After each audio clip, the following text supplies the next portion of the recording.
fucking tired of your fucking bullshit. Shut the fuck up, yeah.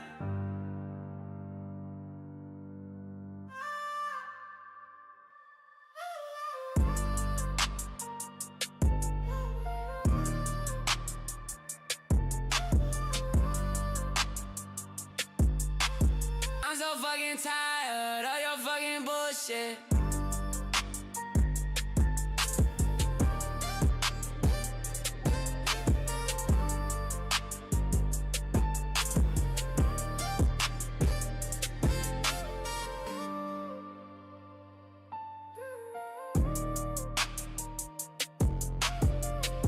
What's good, people?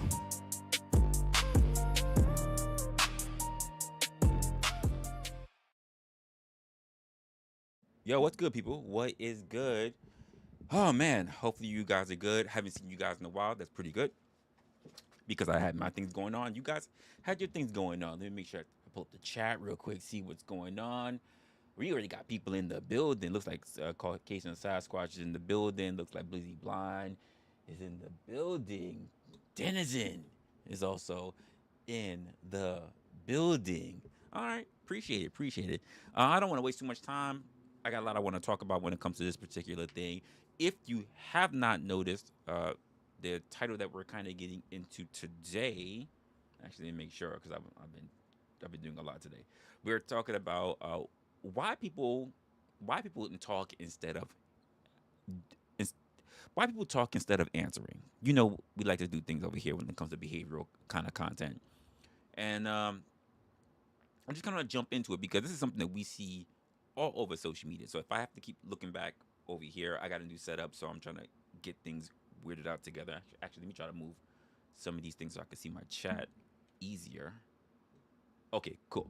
We got Miss Ravens in the building as well. Okay, what's good? What's good? All right. So you not for nothing, but you can usually tell when somebody doesn't understand something by how fast that they're speaking. This is something I've been dealing with on the internet for a while, but not just in the internet, but also in real life. And I it's not. I've been doing a little bit of the shorts that you've been seeing throughout the week, the earlier part of the week. But I thought I should really bring this into an actual topic discussion that we should have here.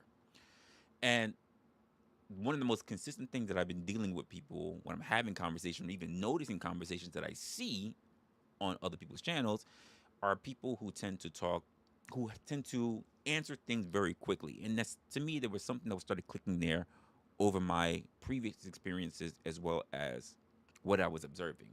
Because there's something behind that we all need to look at when it comes to human behavior. So the question that was in my mind was like, okay, people are talking fast. People seem like they already they already know the answers. We need to get a little bit more into that. And it's not even it's not even only when it's not even only by what they say, but it's also the speed in which they're moving by. And that's the part that, like I said, I keep noticing.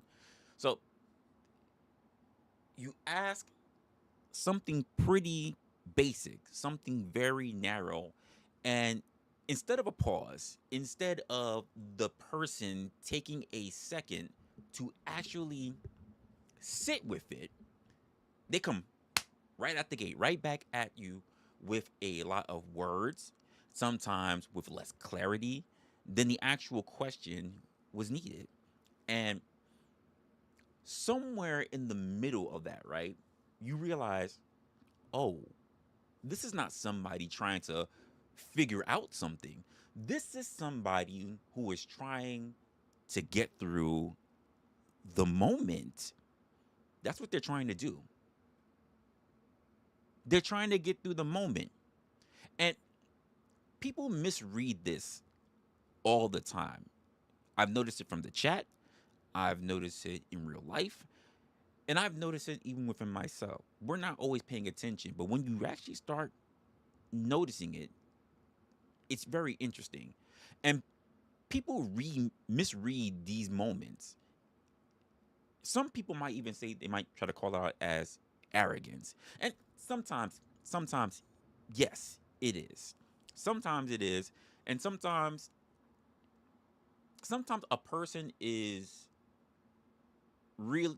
Sometimes a person really does love the sound of their own voice, just to be certain. Just it is what it is. Those type of people, yes, they do exist, and still, a lot of the time, I don't even think that a lot of people are aware of what's going on. So, Blizzy, you said like nervous rambling. That's pretty interesting because I say it's more like panicking. A lot of things that we go along in conversation, in multiple forms of conversation, is that we run into situations where people just don't really want to acknowledge what they don't know, so they start saying anything in order to sound certain. We see a lot of that. Let me move the chat a little bit over here so I can try to see you guys more often. Here we go. You said you wasn't gonna so much well, okay, well, it's whatever. All right. So when I talk about people who are like panicking, right? I don't think it's like a loud panic, but it's not even dramatic when I'm thinking about it right now. But it's just like the little internal little scrambles where somebody realizes that they do not have it all, and now that they need to say something fast enough, smooth enough, solid enough, even that the room doesn't really notice that they're sitting in the gap. By the way, there's nothing wrong with sitting in the gap. And I think a lot of people would rather sound wrong than just say the cleanest and clearest thing available, which is, I don't know. That's for some reason that I don't know is a crippling thing to people when it comes to being online, whether they're in a podcast studio or whether they happen to be sitting on a panel. It's it's crazy. And part of it, I look at it and I say, maybe the reason is not necessarily intelligence. Maybe the reason is that a lot of the time, people are trying to protect social status. Because some people not knowing not knowing something does not feel like missing information, but rather it feels like the room is quietly the room quietly revises its opinions of them. Like something about them dropped a little bit in real time when it comes to status. And I think once that happens, once it's in that mind, the conversation shifts because it no longer becomes about the topic, the subject anymore. Now, it's about not looking small, not looking inferior while having a conversation in real time. And that is completely different conversation if you were to ask me. So that's what I want to kind of get into tonight. Because once you start noticing these little intricate little things, you're starting to begin to see it everywhere. And I guess I want to start by asking you guys questions along the way. Starting with this one, I'll say, what gives it away fast for you when you see somebody who is talking around something instead of actually answering it? What exactly are the examples that you would see that gives it away for you? And by the way, we're ultra low today, so I'm gonna see you guys' response real quick.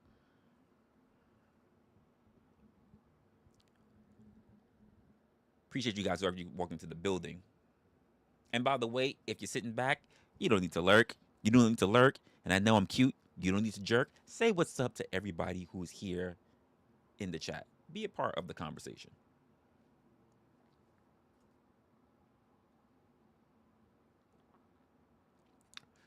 Blizzy, you said somebody invested in the optics.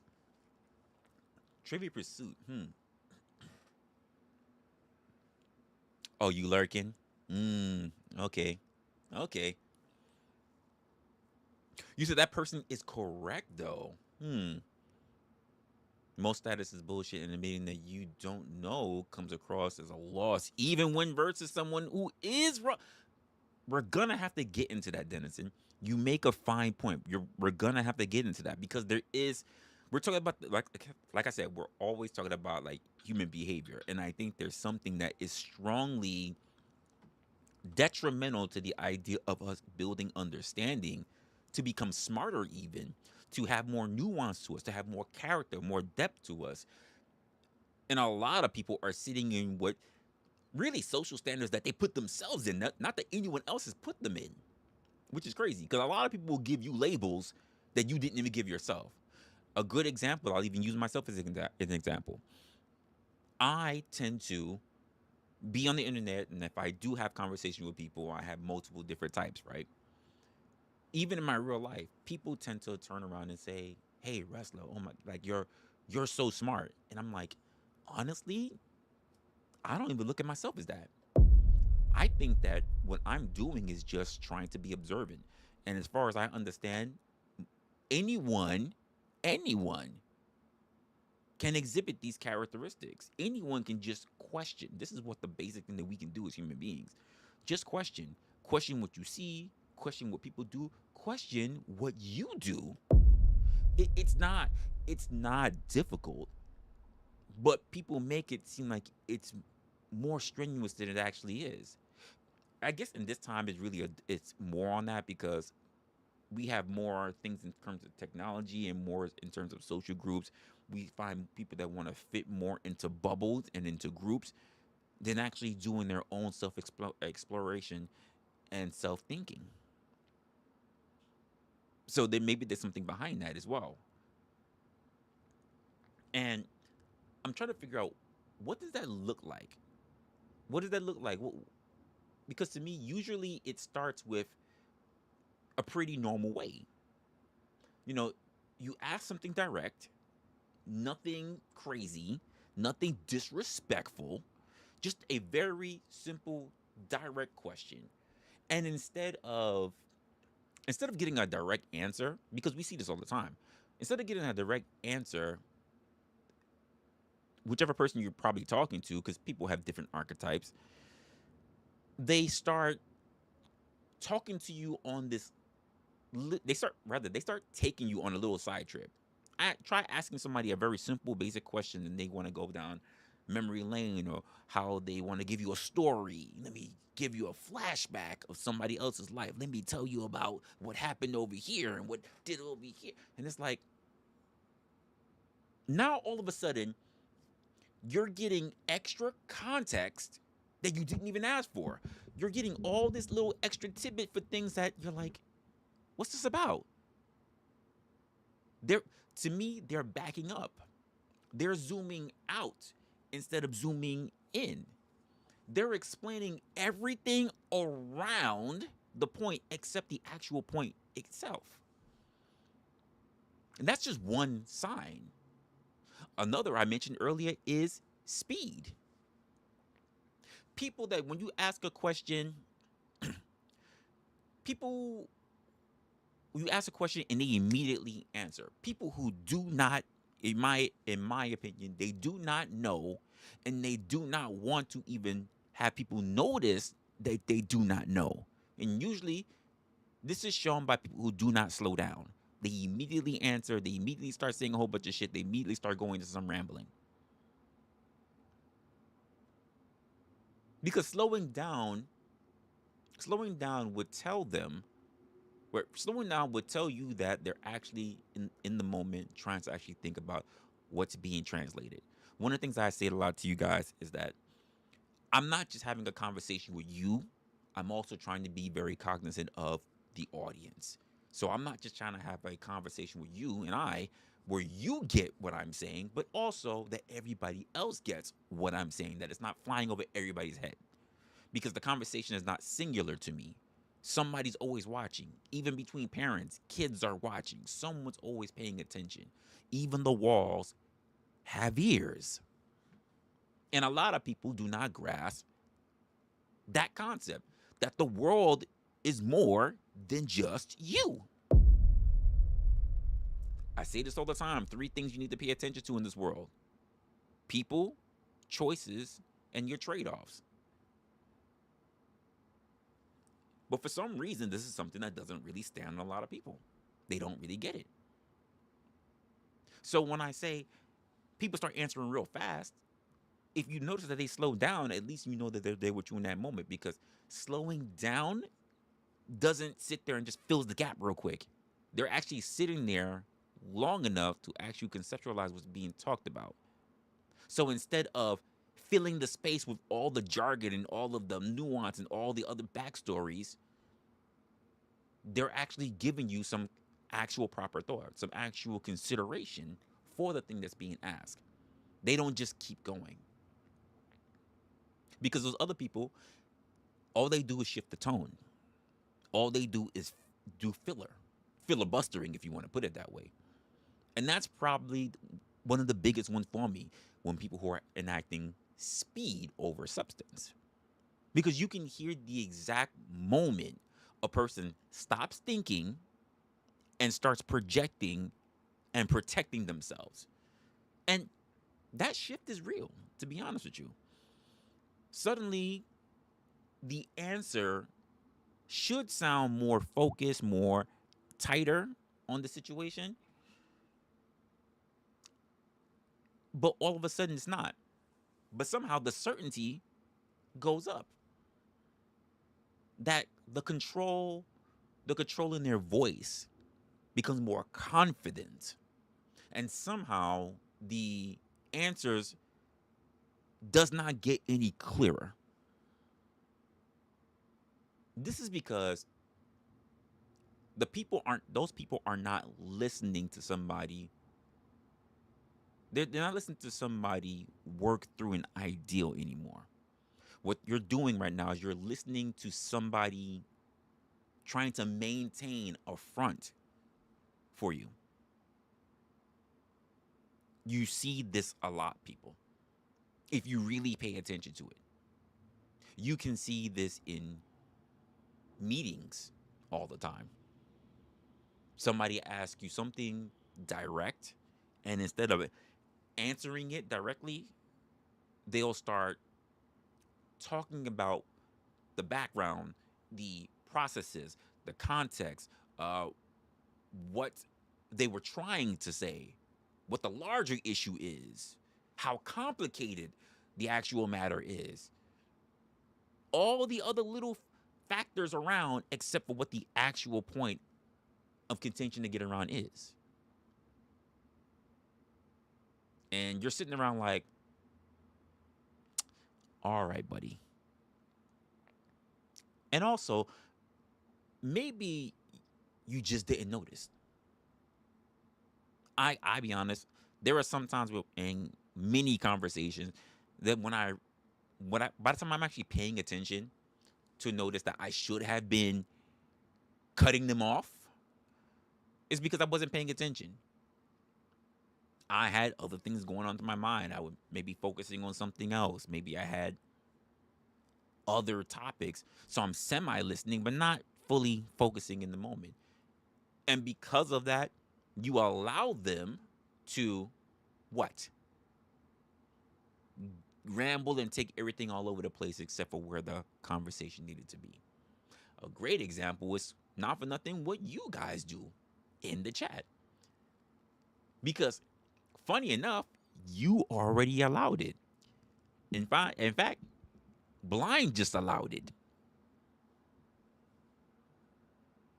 Blind allowed it. Because he was good in engaging in the conversation. What's good, Rooster? Dom was already in here, just walked in here. What's up, Dom? Denizen's already talking about it. But Blind already lost it because Rockefeller. You lost it. Distractions. We are so caught up in distractions.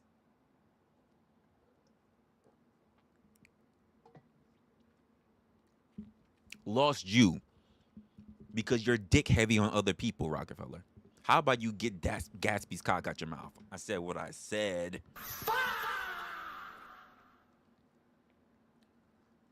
Easily people can be distracted, but easily be distracted. Easily. And by the way, Rockefeller, all that bullshit you're saying, it won't stay in the chat. I'll make sure to personally erase it. Nobody will know if that's all you can talk about. You've been warned. So, the same thing goes forth in regular conversation. Somebody says something with a lot of confidence. You see they push it on in one time. Maybe they might even clean it up with a little bit of follow up. And now they're doing what? A whole big performance, like we can even see in the chat.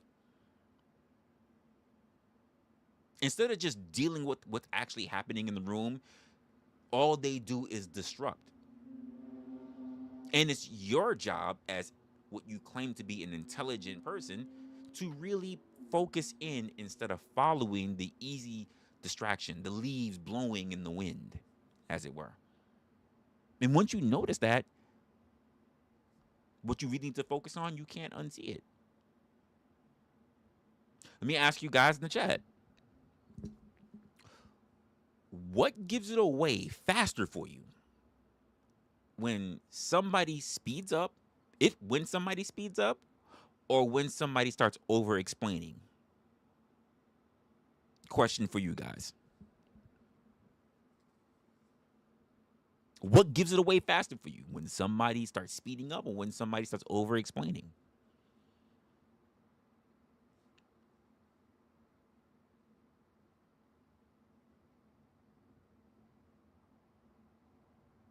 You say, "Oh wait, I'm talking about you." We're talking about human behavior here, Rooster. We that's what we're talking about here. That's what we do on this channel.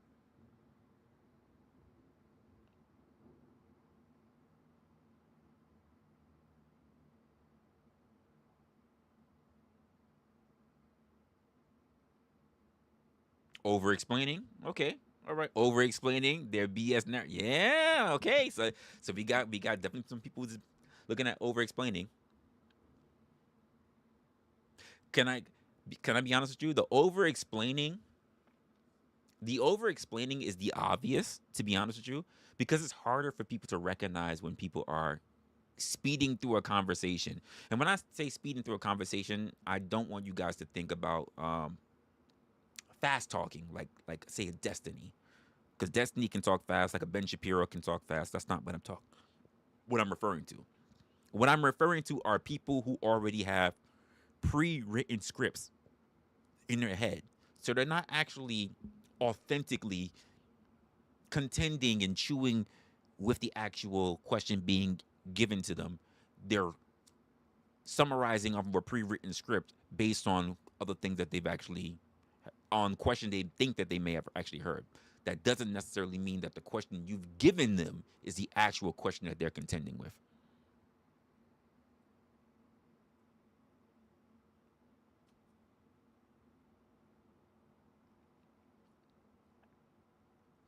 What you said? You said I like to have fun. I like to have a lot of people smile on their face because you never know what they're going through. That's true. But here's the other thing I say about that. People need to know where they are. And the problem is that there are so many people that make it and I'm not even saying that you're this person, but I've seen people just like we see in school. We see class clowns, right? Everywhere they go, they make the subject about them rather than they focus on what is actually beneficial for the class. This is boring to me, so I'm going to make it fun for everybody else, but then you're disrupting from the actual lesson that the actual instructor has for everyone. You're a distraction. No one really learns the things that they need to learn because they're too busy focused on what that class clown would consider to be entertaining. It really doesn't even become about the other people and what's beneficial to them. It becomes about the fact that what can I do to make other people happy? So really, I'm bored. So let me make other people happy. Let me distract other people from the message. Because learning is not always fun. Learning is rarely fun. Thinking about deep conversations is rarely fun. Let's just be honest. Building skills are technically, they tend to be very consuming and very backbreaking and very mentally straining fucking task. Having learned something can be fun. The process of learning can be very arduous on people. Knowing that you got something from something is what's fun. Going through the process tends not to be fun for people. Knowing that you know how to do high end arithmetic, great. You going through learning that was not fun. You knowing how to put a card together is fun. You going through the process of learning how to put a card together tends not to be fun. The process and the results are not the same thing. You having the results is great. That's when it's fun for you because you have the knowledge. Obtaining the knowledge tends to be the thing that really sticks in people's craw because it takes work. It takes getting things wrong. It tends to take fucking things up. And these are the things that people don't like. I know people like, especially like motivational people tend to say, oh, you need to enjoy the process. The process is not really meant to be enjoyed. The results are meant to be enjoyed. People don't really enjoy doing all the backflips and stretching and everything else to become an Olympic champion. But they do enjoy becoming an Olympic champion when they actually win. You go through a whole lot of suffering in order to be able to get the title.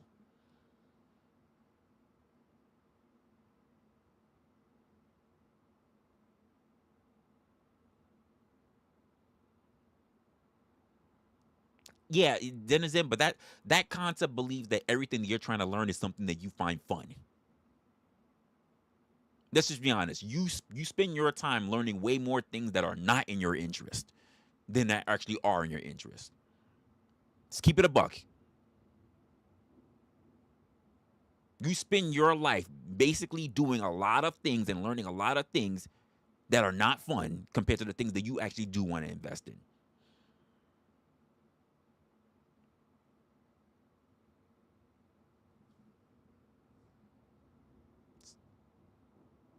You're talking about people who are only looking at hobbies.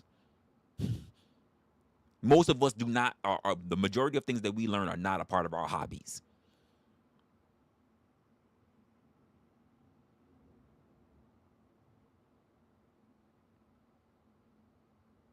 That Rooster got it. And that's the majority of people in this world. That's exactly true. That is the majority of us in this world. They're all situational and societal.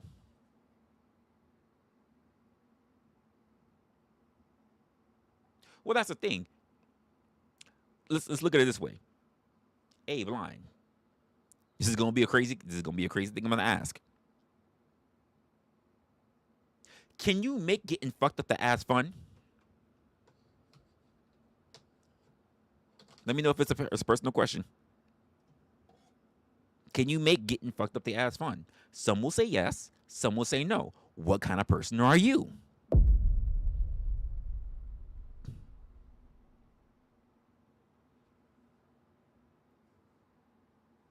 Depends on what you look at as a hobby. Right? It's situational. Some people might try to make it fun, others will not.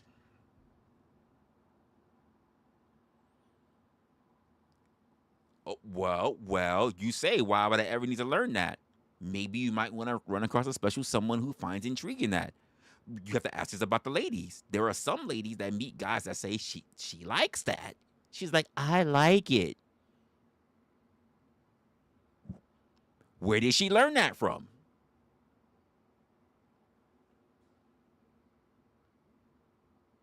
And did she initially just want it? Or did she learn to like it due to other partners? It's all situational. Rooster is still right. You said diabolical? Choices, trade offs, and people. Keep that in mind, folks. Choices, trade offs, and people.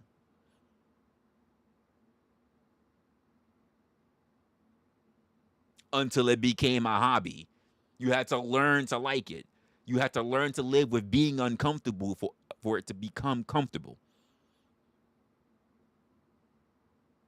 But it wasn't your initial thing that you liked. It wasn't your initial intrigue. You think you're thinking about your sex in an entirely different way now? You have to think about it. There are plenty of things that we all initially didn't really agree with that we've all come to learn to like.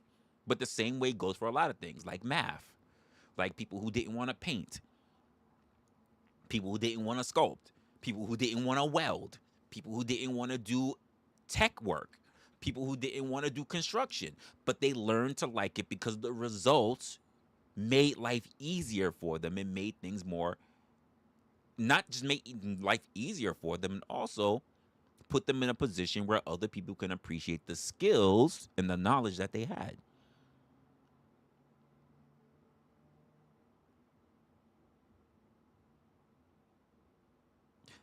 Think about that for a moment.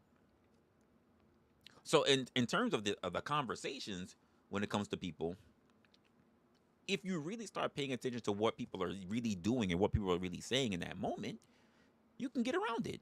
You can see what needs to be focused on versus what all the distractions are. And I'm not saying it's easy. I'm not saying you'll master it, but you have to be first aware. So, what's underneath it? What's underneath all of this? If if this were just something that we can just label down to just arrogance, honestly, that would just be easier. That would be easier to just hold people to it and just say they're just arrogant and that's just what it is. And you could say that, all right, that this person is just full of themselves and so on. But I think a lot of the time it's it's not clear that clear cut. I don't really think it's that clean. I think this is this is a quieter thing that happens with people than it is just arrogance. And I think it's more fragile too. Because for a lot of people, not knowing does not stay attached to a topic. It spreads. And that's the problem, in my opinion. A question comes in, the question comes in, they don't have it. And now the whole thing gets weird. And it starts with them in their head. See, a lot of things, and I said this before, a lot of things that we project onto other people starts with us. We project it. And but then we blame them for it. Now it's not just, I don't know this. It's, why don't I know this? Am I the only one here who doesn't know this? Who else knows this that I don't know? How bad do I look for not knowing this? And that's where all that pressure is actually coming from. Not in the question itself. It's in what the question seems to say about the particular person themselves.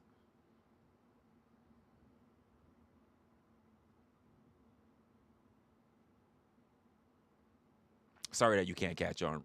You're gonna have to keep up, Rockefeller. If you weren't so caught up on other things, you can keep up. Catch up to class. This is not special ed. I'm not gonna focus on you.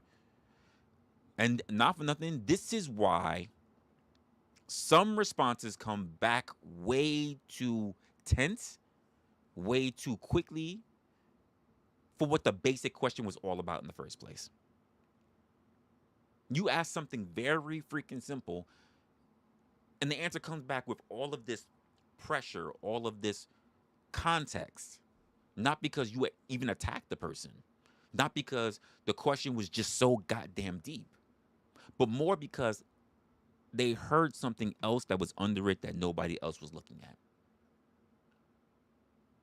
That is their own exposure. They heard, you're behind. They heard, you don't really have it all together. Maybe they heard, this is a room where your ass is behind, you're sitting in a gap.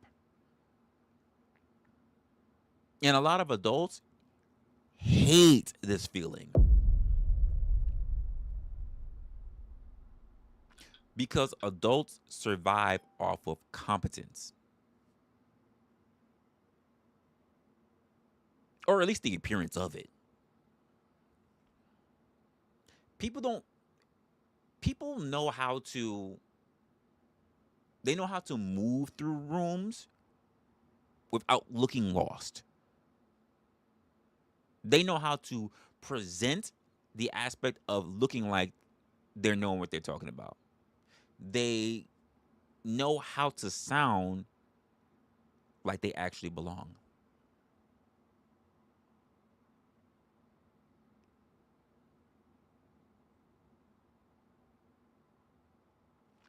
And if I were Gatsby, I'd be your god. So when they hit that spot, when they hit a spot in their life where they genuinely do not know, it does not feel like missing information. Instead, it feels like for a lot of people that they're slipping out of their own position, a position that they placed themselves in. And that is why a lot of people feel like they're in a rush recovery system. That is why the silence gets filled immediately. This is the reason why answers get longer to very simplified questions. And that's exactly why, folks, I don't know feels heavier than it actually should.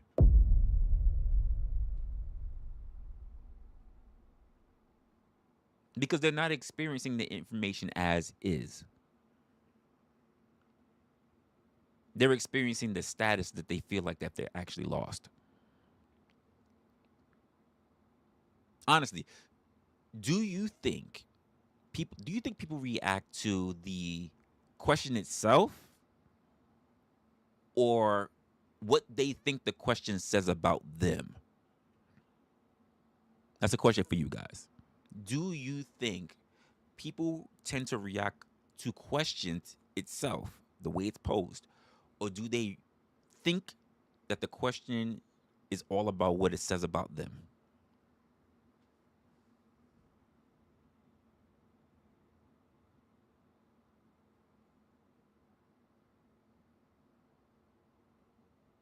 Food for thought, guys. Blind says somebody with low self-esteem will respond to the latter. Okay. Okay.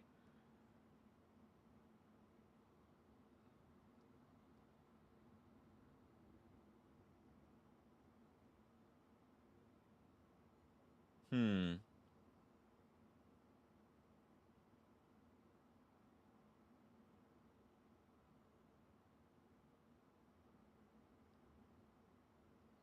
Huh? Okay. That's a little side conversation between those two. Is this your attempt at deflection? That won't work, Rockefeller. Come on. I need you to think better. Think faster. Think higher. That's low vibration. I know you're not used to areas, you're not used to channels that actually challenge you, but I'm asking you to actually think smarter. You can do it. You can do it. You can get better. You can do it. You don't have to sit in the short bus. You can actually upgrade. You can do it.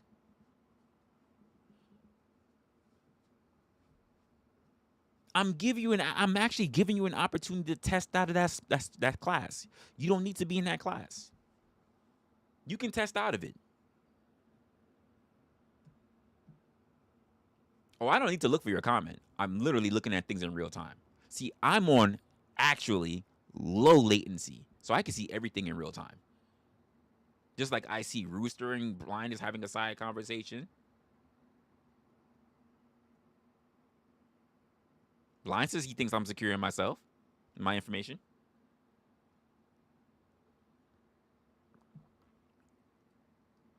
It's trivial.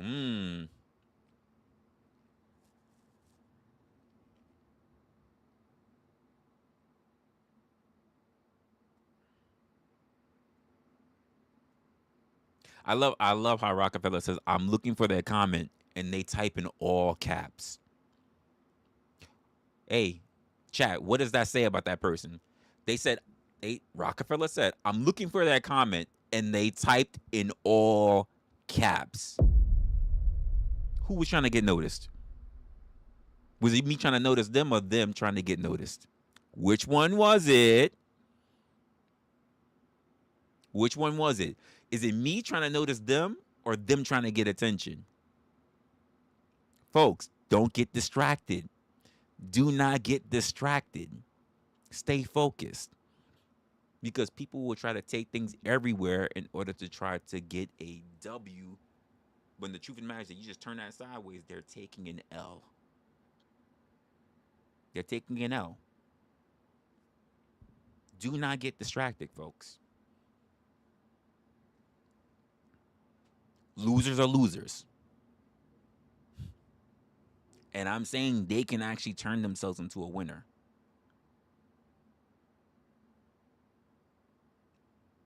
I'm actually encouraging that they can be better than what they actually want to be. But this is what they've also said, that this is the best that they can do.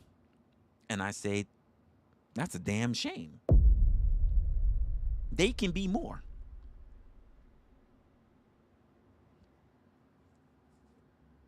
They can be more. Yeah, but you really are trash at it. You're trash at trolling. You really are garbage at it. It's not even entertaining, to be honest with you. I don't see anything in it. It's really garbage. You should really try an open mic to really put out your material. It's really bad. Like, really dog shit. I've been trolled. I've been trolled to the point where I laughed my ass off. You're not it. It's garbage.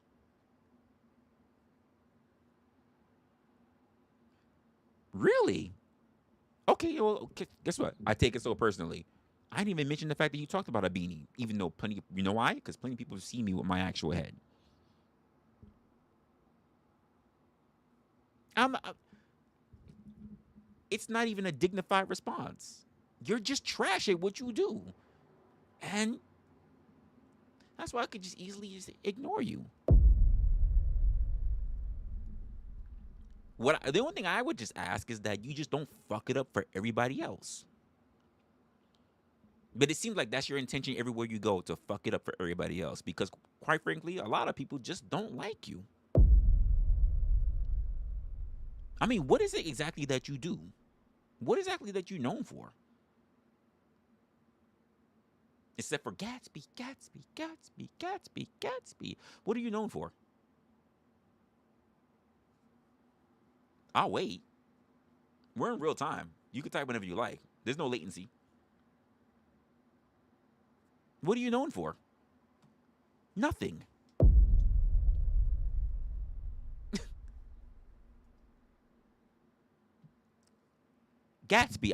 Rockefeller. You should just chill the fuck out.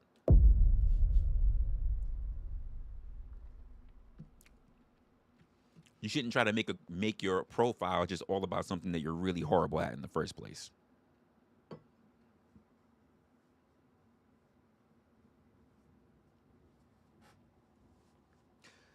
Because if you don't stand for anything, you stand for nothing. And if you stand for nothing, you are a nobody. That question should have already been asked and answered by yourself before you even decided to ask that question to me. Because on my platform, I expect people to actually have some fucking common sense. If you want to be a moron, again, plenty of places that you can go where you can go sit in the fucking class, the short class. Here, I like to actually have a channel with people that actually know how to think. If you have a problem thinking, you don't need to be here. I know some people, this is why a lot of people ended up in jail. For a lot of people, they just want to go where they feel everybody knows their name. They treat channels like it's Cheers. They just want to go where people think that they can recognize their profiles and their fucking names, and they think that they're somebody.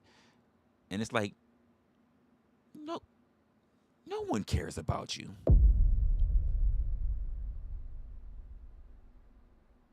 You're no different from the sorry sacks of shit that we see that just want to make life difficult for other people because life is just not interesting for themselves.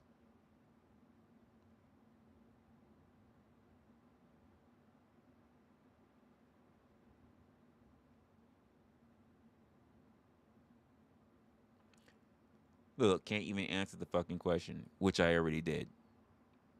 You're just not paying attention because you really suck at what you do. Get Netflix, you loser. I don't think they can afford it. I think it's $7.99 a month now. I could be wrong.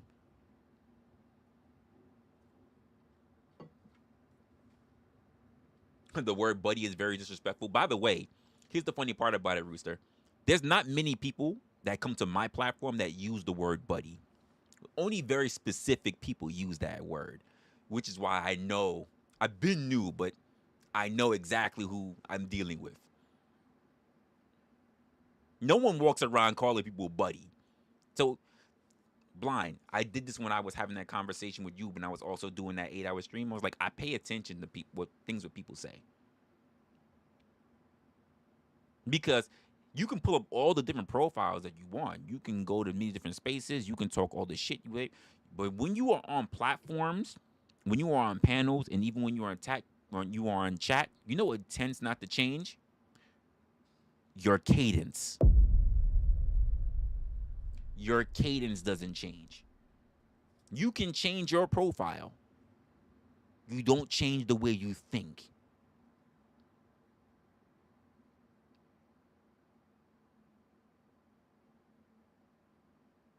This is why being around a person like me is really not good for you.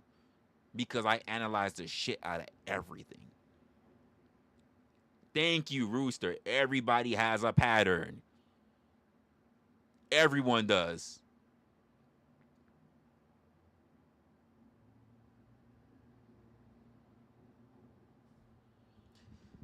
And even if you're not Gatsby, guess what?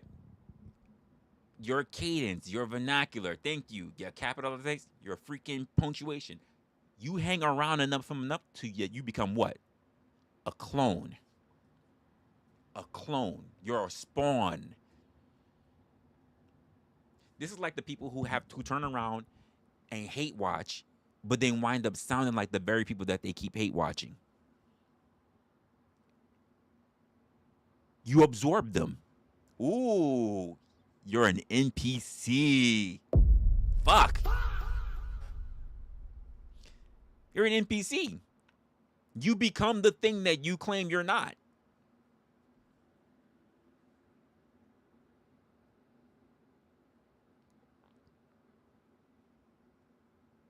Interesting enough. Interesting enough.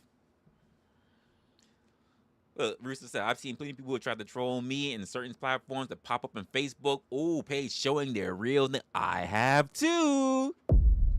I certainly have. I still do. And I just keep, it's not my business. I don't care. And mainly because for me, it's like, I've been said it from the jump. If people know my name, good luck. I mean, if you're not about to come to give me a drink, if you're not about to bring me some food, if you're not about to come fuck me, and you think I'm worried about you showing up to me? Indoctrination at its best. You absolutely got it. What's that mean to me? I say, okay, just be you. Don't be a carbon copy of somebody else. Just be you. Be yourself. You guess what? You are enough.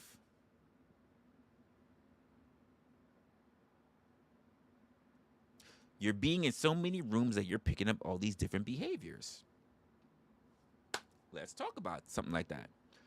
Why some rooms train these behaviors? You say you're obsessed with patterns? So am I. So, why do some rooms train these behaviors? I don't think people just randomly become this way.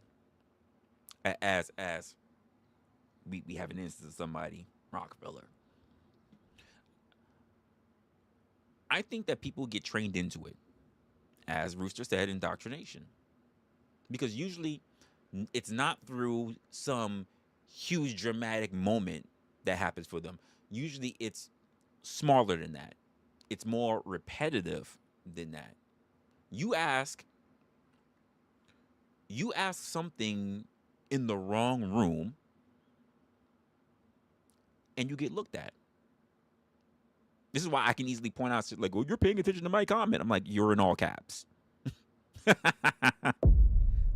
Who says what? People who said something in the wrong room, they start hesitating. And the room all of a sudden starts moving without you. Which I've had to do to plenty of people. What's good, Crab? You say something that feels uncertain, and the correction comes back just a little bit too fast, just a little bit too sharp. But most of all, it's a little too public. And stuff like that teaches people. These are the things that make embarrassment and shame are the things that actually are great teachers. But it can actually be detrimental as well. Nobody has to say out loud that don't be the one who doesn't know is a good or bad thing, because the room will teach that for us anyway. It teaches you that certainty plays being certain of things or sounding like you're certain of things plays better than actually just being honest. What we learn in being in certain spaces that it teaches you that if you are hesitant, that shit gets noticed versus you just spitting shit out quickly. What those rooms teach us is that not knowing can stick to your name a little bit longer than it fucking should. So what do people do? They don't get better. They just adjust.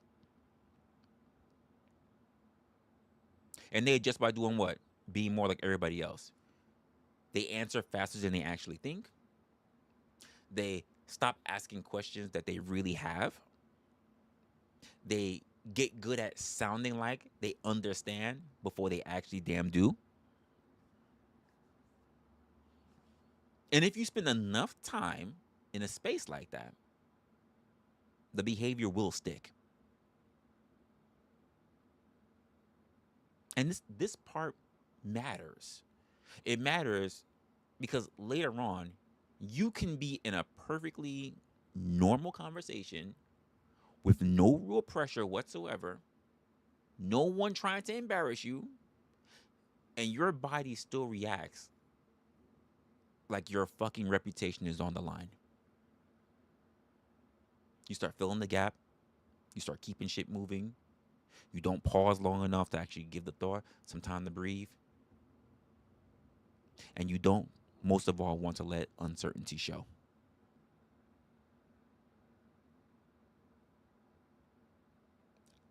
That reflex starts running its own course.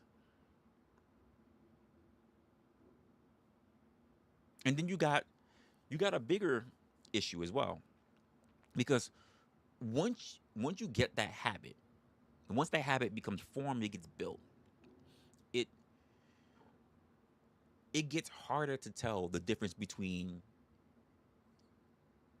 you actually understanding something and just how you want to present it to look like you do. For me, that's when I look at that, it's bad for work. It's bad for your relationships. It's bad for your friendships. It's bad for anything where people are supposed to be trying to actually get a clear understanding of each other. Because once everybody learns how to actually sound certain, the room can start sounding strong while actually it's fucking weak as hell.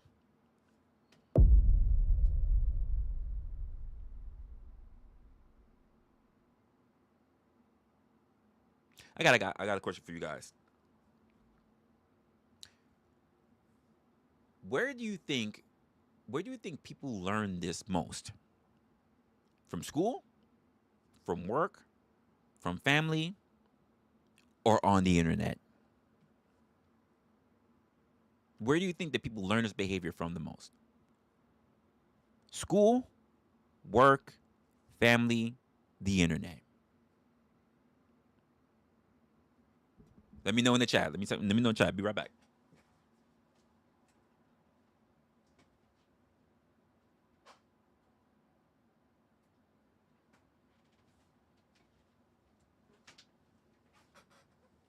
Crab says the internet.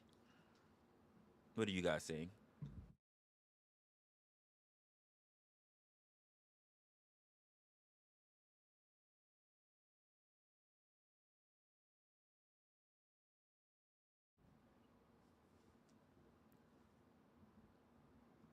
Blind says the internet. No one thinks that they pick it up from their family. No one else think they pick it up from their job, or where they went to school, or when they went to school.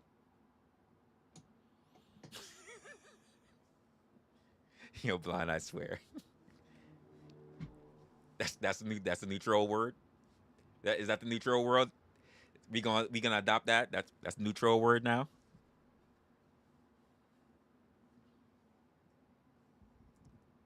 Nobody's remember school. It depends on when you recently went to school, because school also means university. So it depends.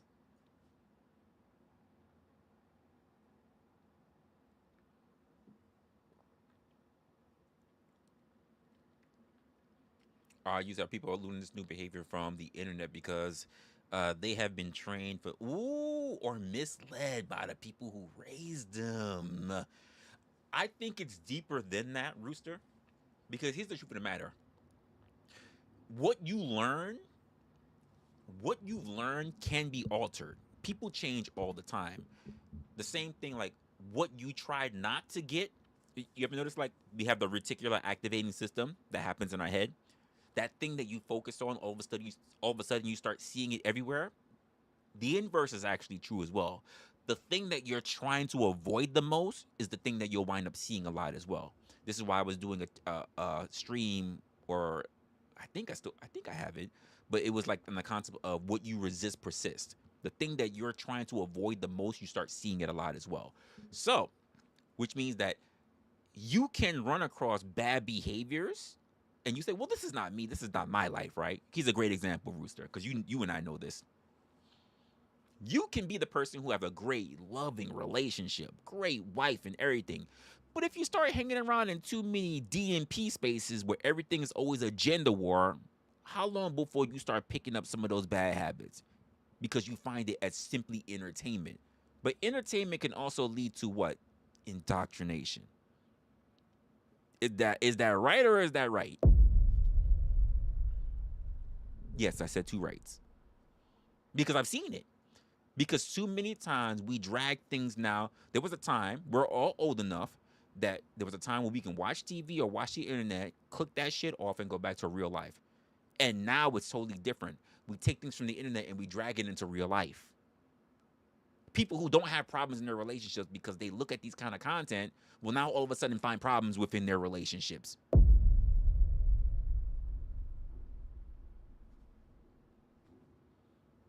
And that's a slow creep.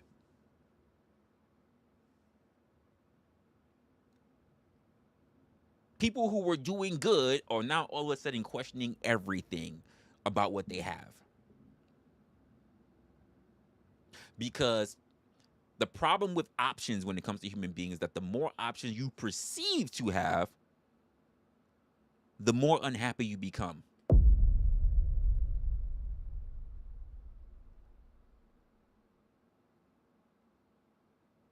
Because a lot of people are indecisive. A lot of people don't really have good decision making skills.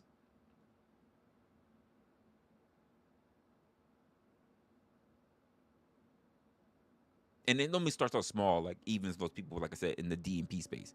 Great loving relationship, good wife, kids, and everything. And all of a sudden they start sharing the content that they like to watch, sharing points that they heard.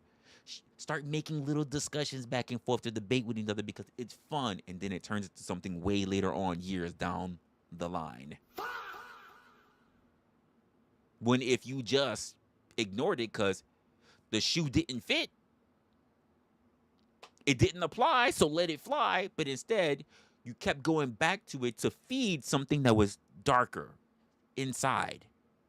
Something that said that you need to keep up with it. And now it altered your personality. This is how the red pill movement got so big, by the way.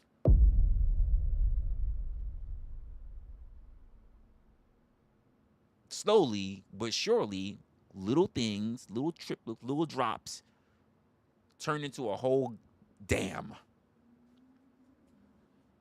Slowly but surely. So, Blind says the internet, Rooster says the internet, Crab says the internet.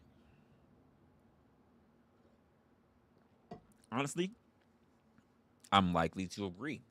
The internet, not that these things didn't already exist, but the internet, especially from school and your family and work, but the internet, because it's so easily accessible, rewarded it.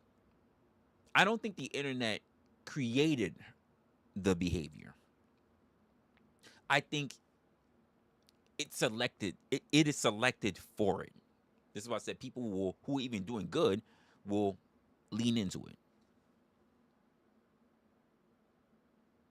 And not for nothing because people are actually willing to put money towards it. They paid it. They paid it. People will pay for no ads just to make sure that they can get all the information that they can at once. Because online, the person who sounds the most certain usually wins that moment. If we see it on multiple platforms for multiple conversations, multiple topics, it could be political, it could be relationships, it can be, well, I don't really see debates on food. It can be a lot of different stuff. Anything you consider to be debatable. That is high contention when it comes to debatable. Not the person, by the way, it's not the person who understands the most. It's not the person who understands the most. It's not the person who thought about it the longest. It's not even the person who who it's not even the person who is the most articulate half of the time. That's not normally the people that are looked at. It is usually the person who packages it up nice and cleanly and says the fastest. Those are the people that tend to be looked at as the jargonauts of the fucking spaces that we see. People who easily say things, and especially if they can say it sounding offensive.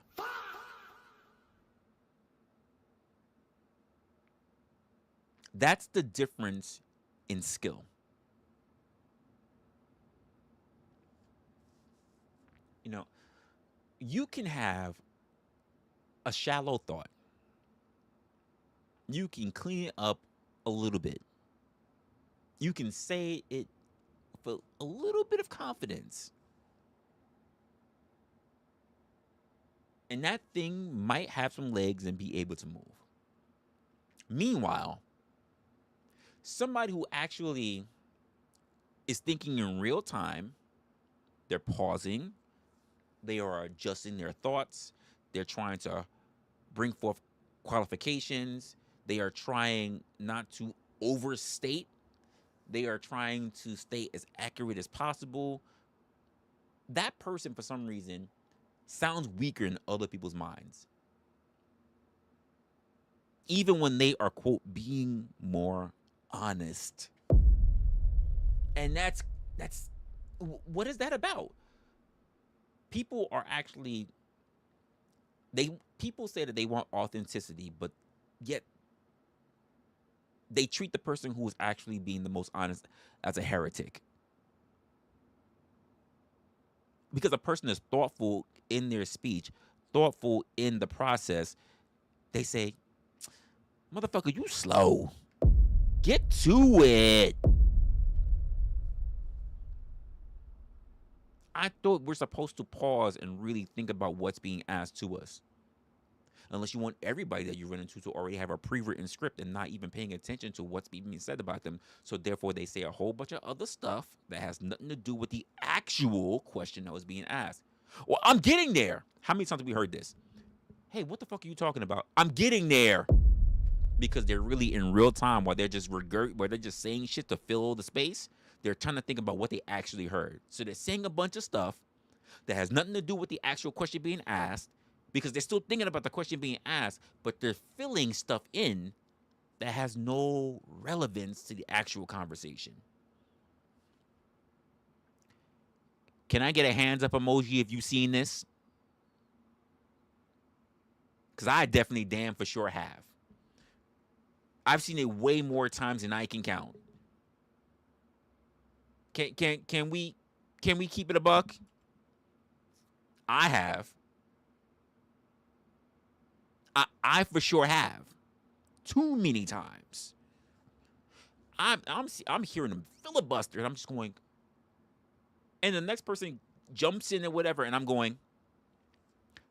They never answered the question. They just said a whole bunch of shit. They never said a damn thing. They spoke around the topic. They didn't speak about it.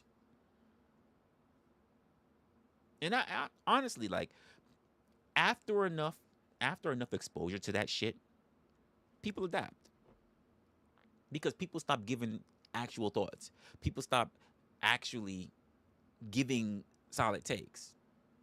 And that's a huge difference.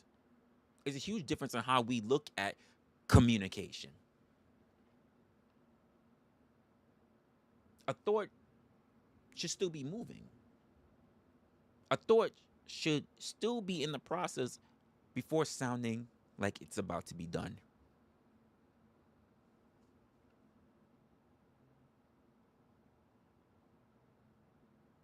And honestly, the internet loves speeches as if they sound like they're done. And honestly, if you love a lot of speeches, then you should just listen to Napoleon and the H-Man. If you love so much about your speeches, if you love to hear a lot about certainty, why don't you just listen to the certainty of how well we're going to be doing by the current war that we are in? If you love certainty with no actual nuance, no actual context, just see how well that's working out for you. I guarantee you, hey, crap, you gonna get that. You next in line, you gonna get that promotion, you gonna get that raise. Don't you worry about it. I'm gonna give you the wink and the gun. You're gonna get it. Cause I sound so certain. The internet loves for shit to sound done. It loves posturing.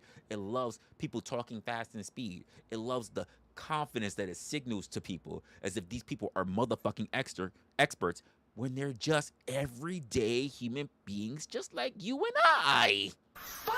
didn't even go to school for shit. Talking like they are fucking up there as if they are CNN columnists and they all got a goddamn master's degree. The internet loves the feeling of certainty.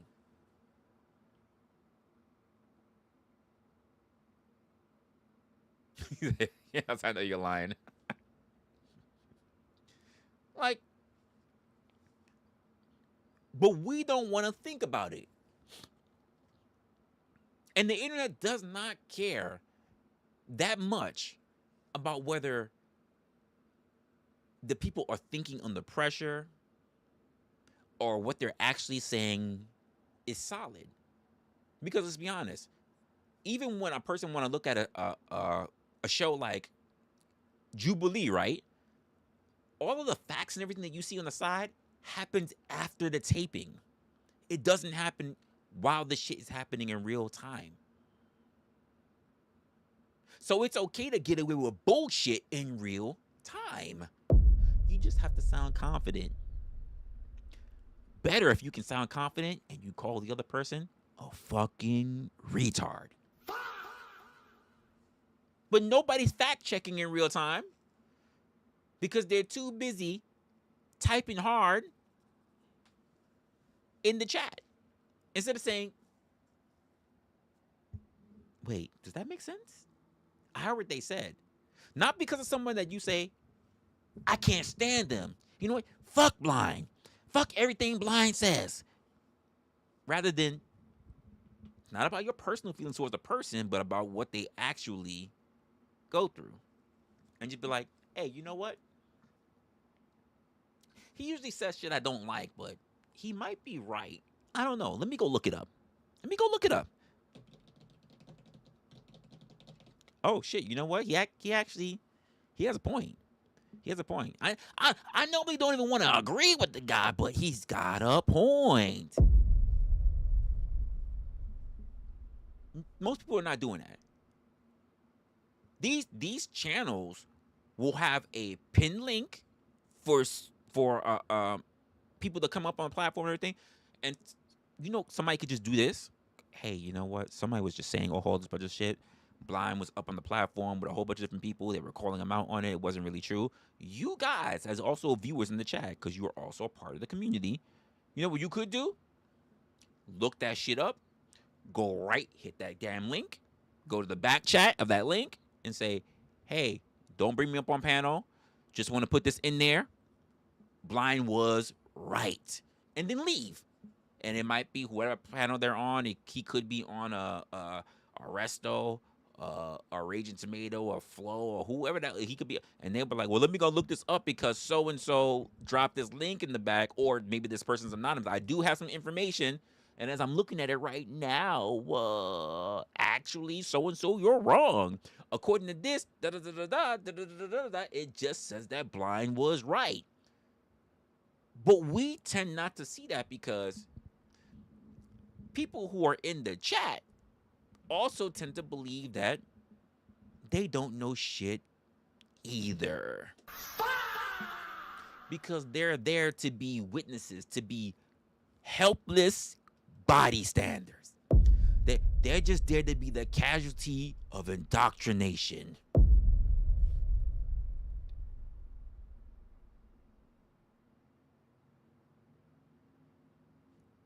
So when you see somebody up there and somebody's doing their thing and they're actually thinking in the moment, people start treating hesitation like it's a damn failure. They start editing uncertainty out for a lot of people before they even really hear what's coming out the person's mouth. They start feeling like every sentence has to be complete on the motherfucking first try. And then the habits, they leak offline.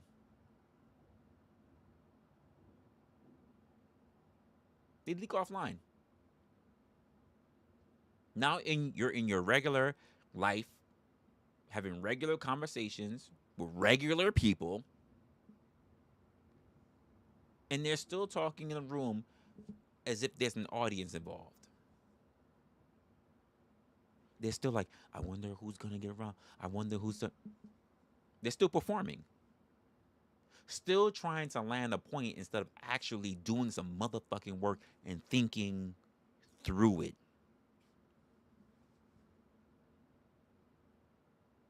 This is the real shift between people who spend most of their time online versus those who actually, we say, touch grass. And I think a lot of people are stuck in believing that what is online is not just more entertaining, but that it's more of a life than the life that they actually are living and breathing every time they're not on their phone, not on their laptop, not on their tablet, and not on their fucking desktop. They believe that the online world is more important than their actual life. That their online life is real life and their actual real life is supplementing it.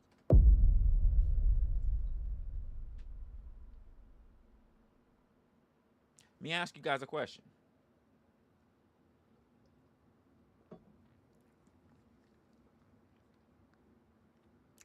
Do you think people are more informed now or just better at packaging their fucking opinions? Let me ask that again.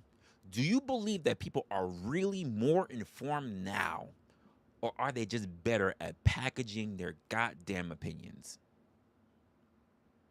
You can feel where I already lean on this, but this is about you thinking about it. Don't worry about what I'm thinking about.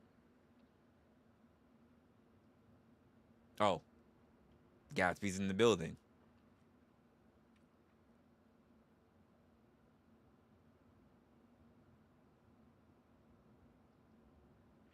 There was an or. You're that indecisive? There was an or. As in pick one.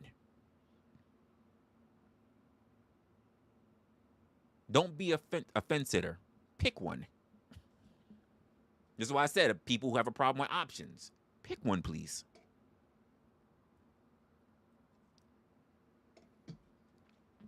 Pick one.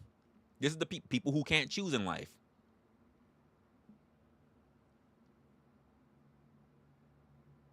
People who can't pick in life.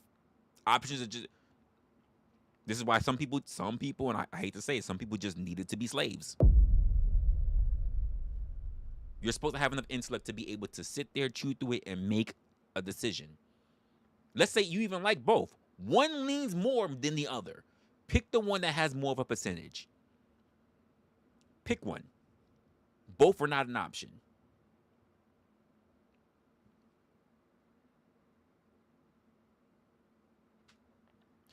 Was the people who don't pay attention to questions. Let me say it again. Do you think people are informed now or just better at packaging opinions? It didn't say anything about both. Pick one.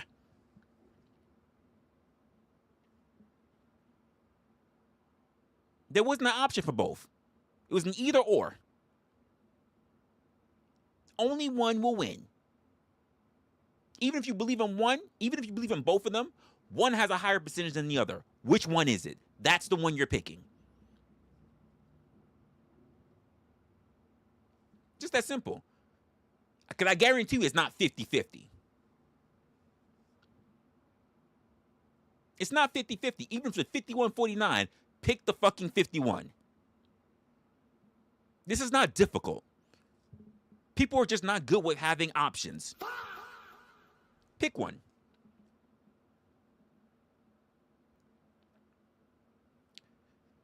Pick one. I wish you would just pick one instead of trying to make it all about you. Pick one. See how easy it is for other people to pick it? How easy it is. Crab gets it, Blind gets it. Like it's real easy to pick it. Funny how there are two people who we mentioned pretty much are imitating each other. Both are saying that it's but. Both. What did we say about patterns earlier?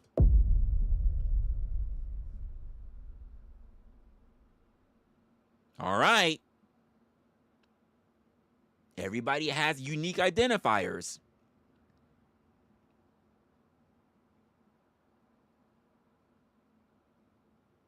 Package someone else's opinion.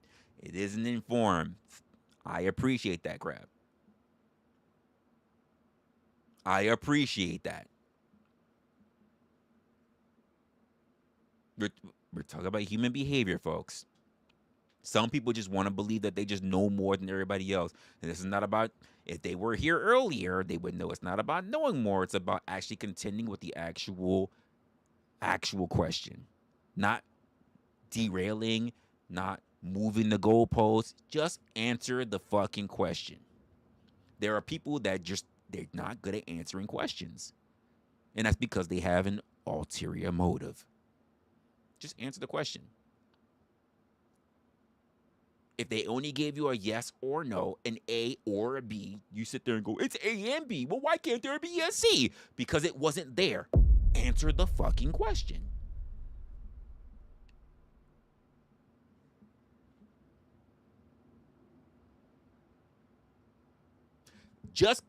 I said this earlier, folks. People who don't want to contend with the question itself. So they filibuster, so they fill in, they don't want to sit with the gap, they answer too quickly, they answer fast, they don't want to. Folks, for those who were here, we said it earlier. Is this not what we're seeing? Everything except what the actual question was about. Around the question, but not the question. Did we not say this earlier? Are we not talking about human behavior? What are we seeing right now in real time? It's in the chat, but what are we not seeing in real time? Because I said this earlier.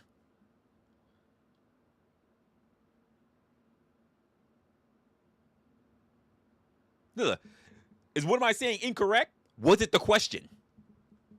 Was it the answer to the question? It was not. Evasion tactics. Thank you. It's not a difficult question. It's a very simple and narrow question, and for some reason it doesn't want to be answered. Just say, "Hey, you don't want to answer it," or say, "I don't know." You don't have to make it deeper than what it needs to be. I said this earlier in my stream. I mentioned so many characteristics, and you're falling right into it. I really wish you wouldn't, because you're making my point.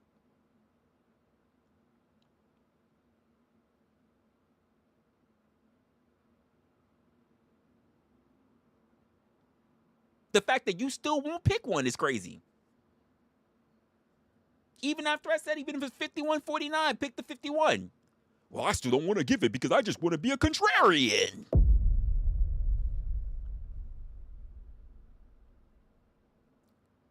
Funny. The two people who did it, though, mimics.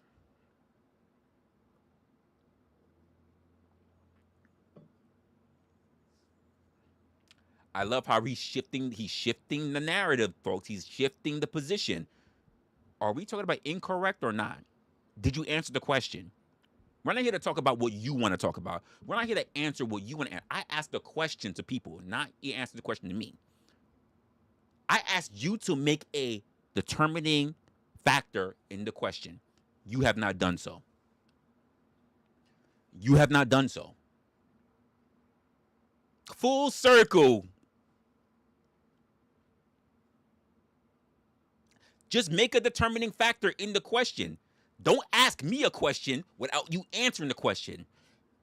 Answer the damn question. I did streams about this. People who believe that it's more important that you justify yourself to them rather than answering the actual thing that's taking place. Getting absolutely nowhere. I said it earlier in the stream. People who will sit there and do all kind of shit, obfuscate, move the fucking goalposts, say this, say that, ask you a whole bunch of different questions, but they won't answer the fucking question. And the question is not even deep. And notice that we have two people that are pretty much on the same alignment. How funny how that works. We're looking at behavior, people. What's good, Pen? Behavior, folks.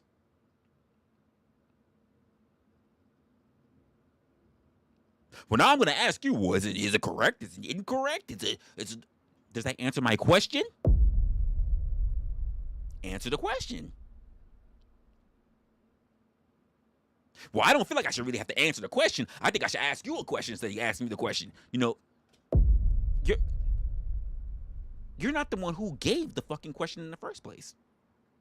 So answer the fucking question. It's not a both, it's an either or. That's why there was an or in the question. Or. It wasn't a do you agree that both? Do you believe that it could be? It was an or question. This or that.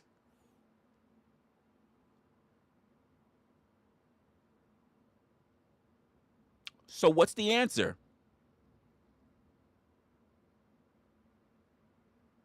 Answer the fucking question. And here's my thing. If you can't answer the question, just say you can't answer the question. Or simply say you don't know.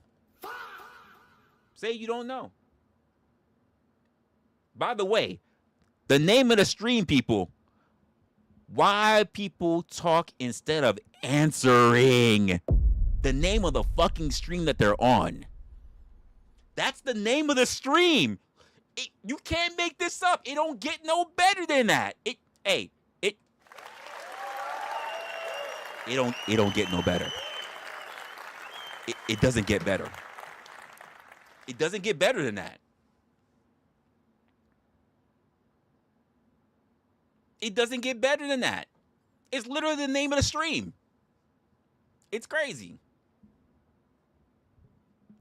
All right, we're gonna move on. Since apparently they have a problem answering questions, like I'm the fucking police. That's crazy. That's crazy. They have a problem answering very basic fucking questions, simple fucking questions. Wasn't difficult at all. But for them, I can't do it. I can't do it. I can't do it. Let's talk about the part that people don't want to admit.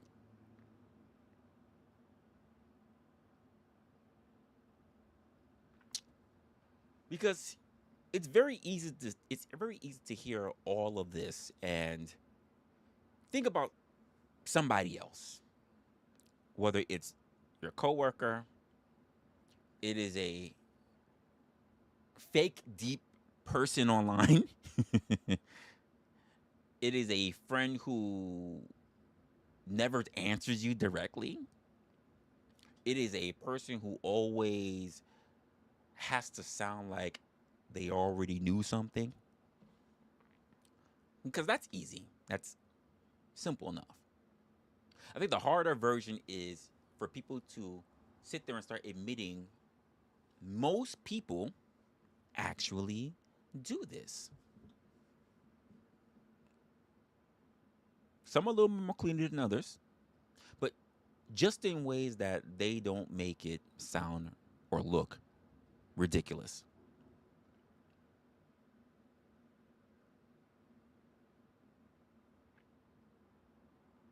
You're not when you're not actually fully fucking following.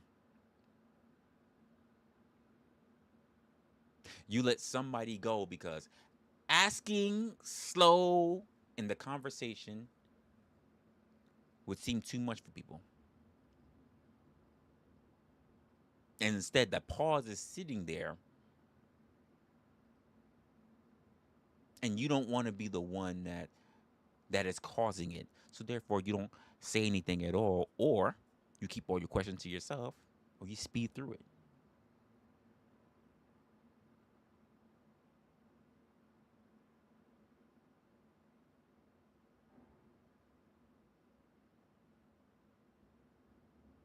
Well, Pen, people are going to derail because it never becomes they can't really sit with the topic. It has to be about them. There's neuroticism in there. Some people need to have themselves checked for being a sociopath, but anyway. Because here's what I say this all the time, Penny. If they really wanted to if they really just want to focus on themselves all day, they could just fire up a fucking stream. They could just fire up a stream, but that's not what they want to do. They need to be lazy. It's too much work to actually do that, so they go to other people's streams and then they just talk about themselves. They just make it about themselves. By the way, something I talked about earlier in the stream.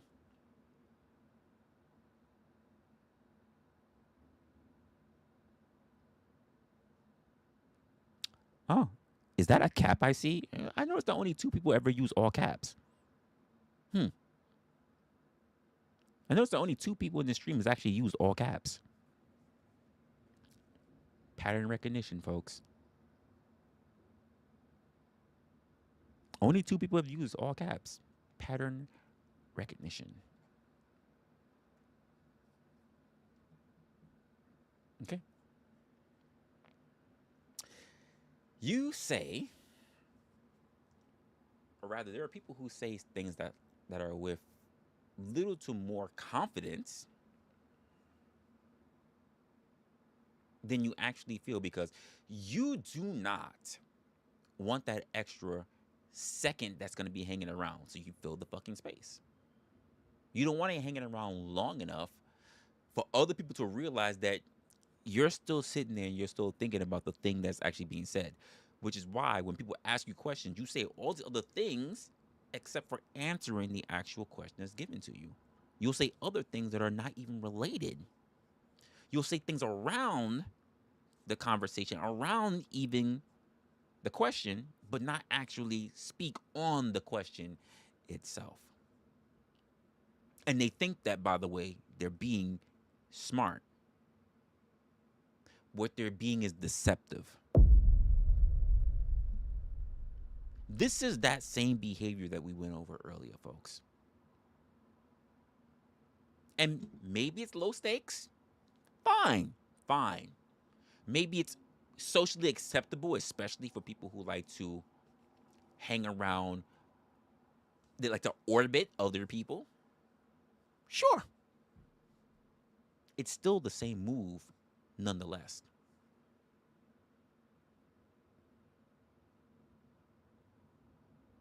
Still the same thing. And in the moment, for a lot of people who are not paying attention, it all seems harmless because it doesn't seem like it's really efficient. It doesn't seem like it's really smooth in its transition. It feels like you're trying to keep things moving along.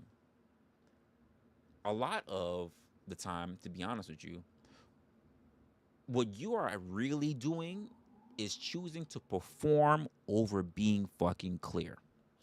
And this is why I say to so many people, I would rather be effective rather than try to just be right. I don't need to reach you in that moment. If you think about it and you come to a better conclusion or even come to my conclusion, it is what it is. But there are so many people who are willing to say anything rather than the words, I don't know. Because they want to believe that they know everything. Here's my thing. If you knew everything, you'd be better off. If you knew everything, you'd be great. You wouldn't be paying attention to a lot of people that's around you. If you were doing great, if you were as brilliant as you think that you are, you would be sitting in my fucking chat.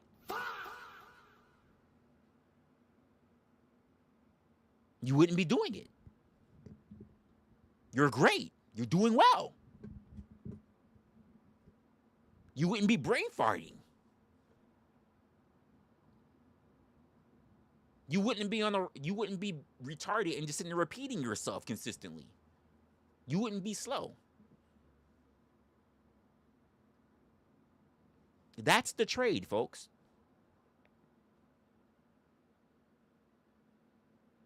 You are not trying to get clear anymore. You are trying to keep the moment clean just enough that nobody notices that you're still trying to catch up.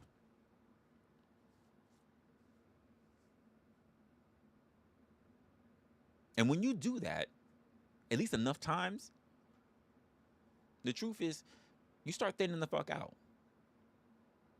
And when you're thinning out, enough people can start ignoring you. Not in some huge dramatic way, but just enough the fact that they can call out all your bullshit because why? You're too repetitive. They've seen it before. Seen it all before.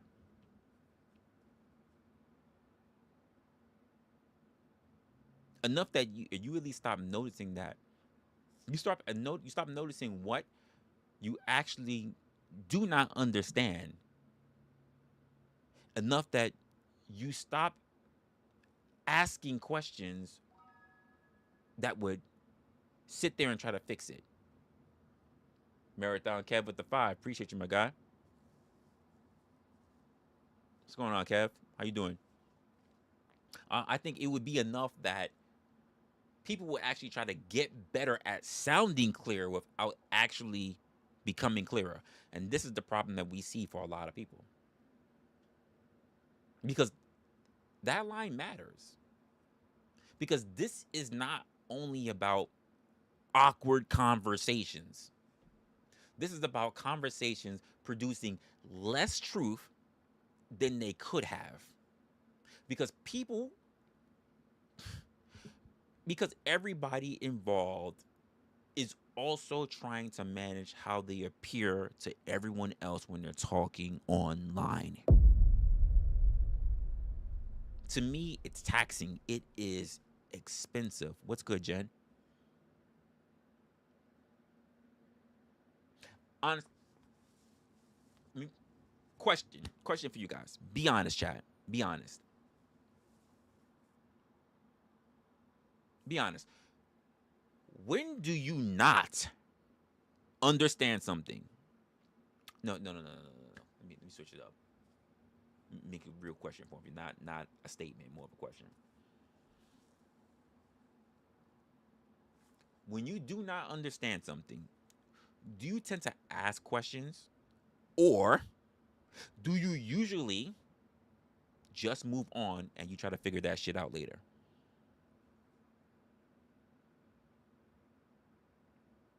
Let me ask it again. When you don't usually understand something, do you tend to ask questions in that moment, or do you usually try to just move on and try to figure it out later?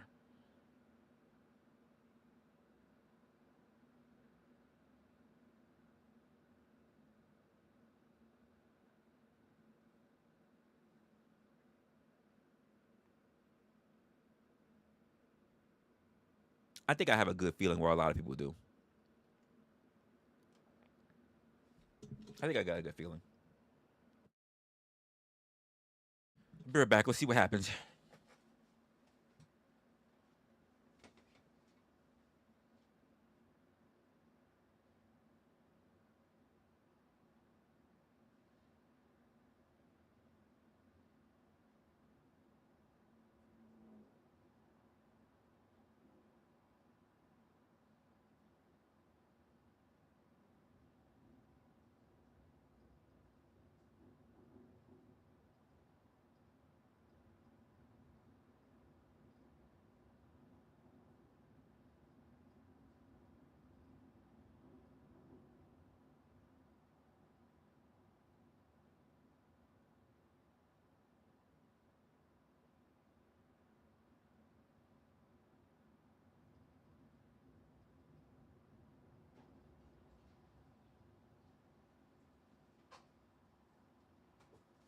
I pulled it just reversed. Yep. Just reverse it and you'll be fine. Yep. No problem.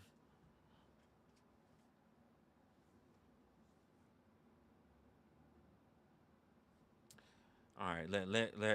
Okay. Let me help you guys. Let me help you guys.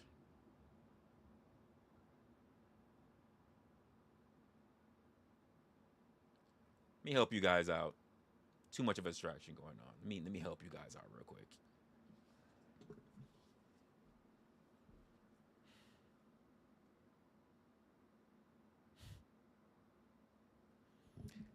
I said it earlier, folks. How quickly we're taken by distractions.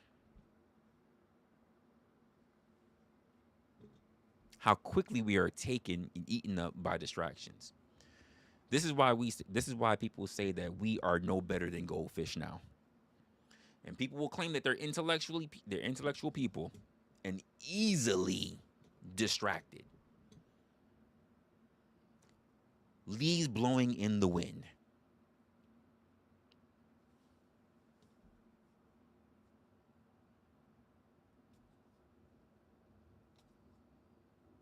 So it's and again, I'm monitoring to see where it goes, and I'm like, y'all, I just said it earlier, and y'all just falling for it.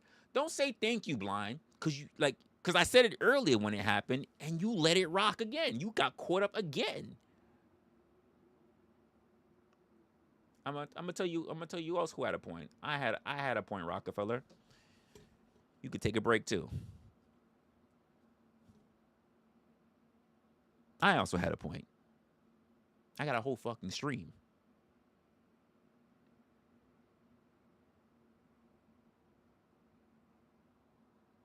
I had a point. You could take a break. Take a nap. Go get a Kit Kat. Go touch some grass. Go outside and breathe some air. Clean air. Not your stuffy home or your oxygen tank or whatever. The fuck?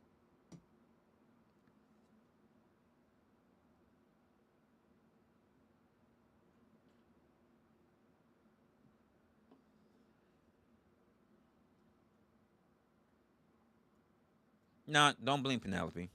Because you said you were leaving Ninja, that's when Penelope showed up.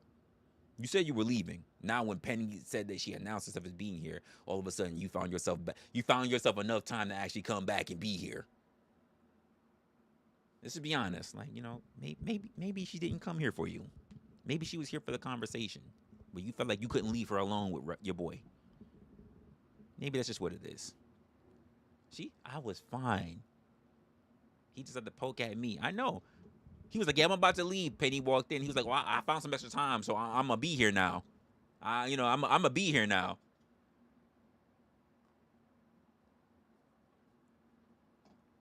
All right. So you still check? You still check it later? Okay. You say it depends. Usually I will ask if it's whatever I'm with might not know the answer. Well, I think the thing is that, and I noticed that a lot of people couldn't answer the question because they were distracted.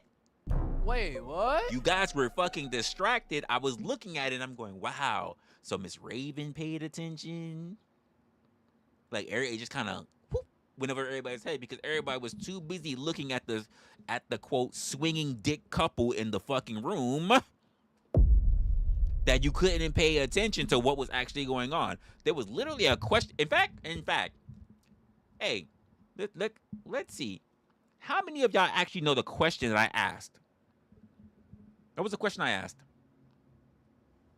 What was the no, Miss Raven? Don't say shit. What was the question that I actually just asked you guys? Let's see how many people were not just I fucked. No, don't tell me you know it. State it. No, not you, Ruck. You just got here. You can get to the back of the bus. What was my question? Oh, well, Kev, you was here when the question posed. You just got here, but you were here when the question was posed. What was the question? Huh? Blind? Penny? What was the question?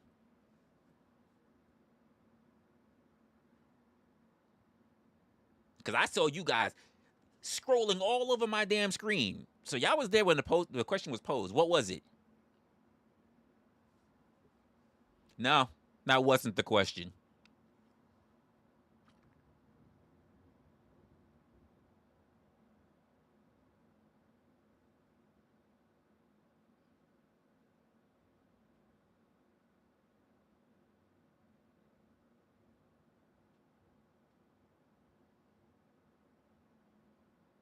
Mm, Kev, you sound like the chicks that we got here, man. I was making some ice, so I might have missed it, wrestler. I was here, but I was just listening. I had to go fuck my bitch. I had you in the background though. I was listening to you in the background. I was fucking my bitch. I just at that time when you asked the question, she moaned too loud. I just couldn't even hear it. Kev, come on, man. You know what? I was making a ham sandwich at that time. I put something in the microwave at the same time I was hitting the buttons. The beeping was so loud. I didn't even hear. I didn't hear the question. You was in the other room, my guy. I couldn't hear you. Like, like what the fuck? Like, I ain't hear you, man. Beep beep beep. I couldn't hear you, man. I just my bad. I just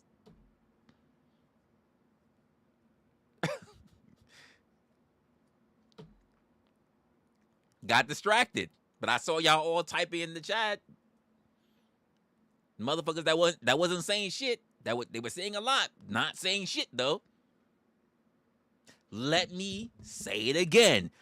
I asked you guys, when do you understand something?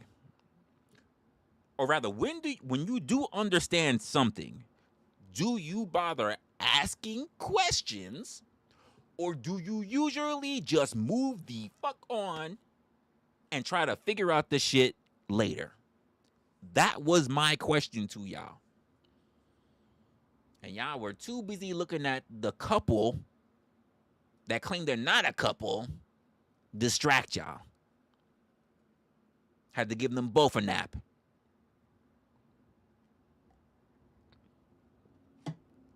And the only person who answered me apparently was Miss Raven.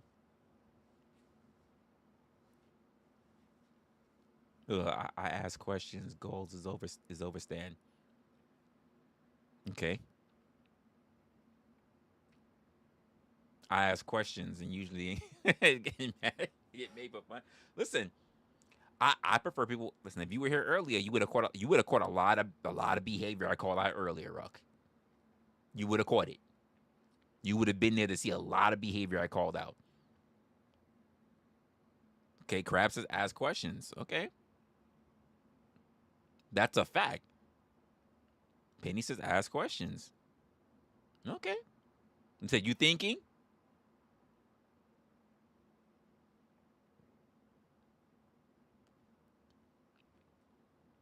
Okay. So Dennis is the only one that says he's thinking. He said, if you truly understand something. But here's the thing, Dennison, to go back to the question, because you went around it, you didn't really answer it though. Because it says, when you do not understand something, not when you truly understand something. The question was, when you don't understand something, do you ask questions? Or do you let the shit slide and you try to think about it later? That was my question. I didn't ask you if you truly understand something. That would be a different parameter.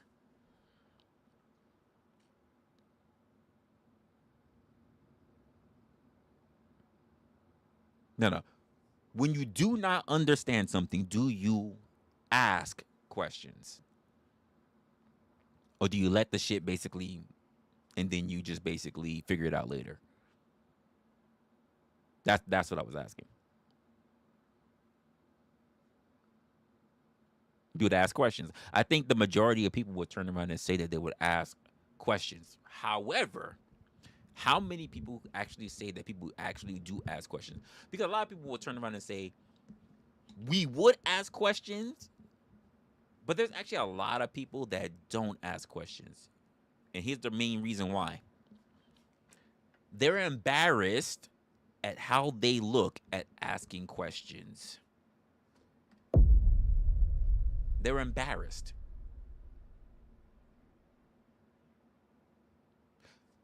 So the reason I even said earlier, to the fact that they're asking now, I'm asking this question.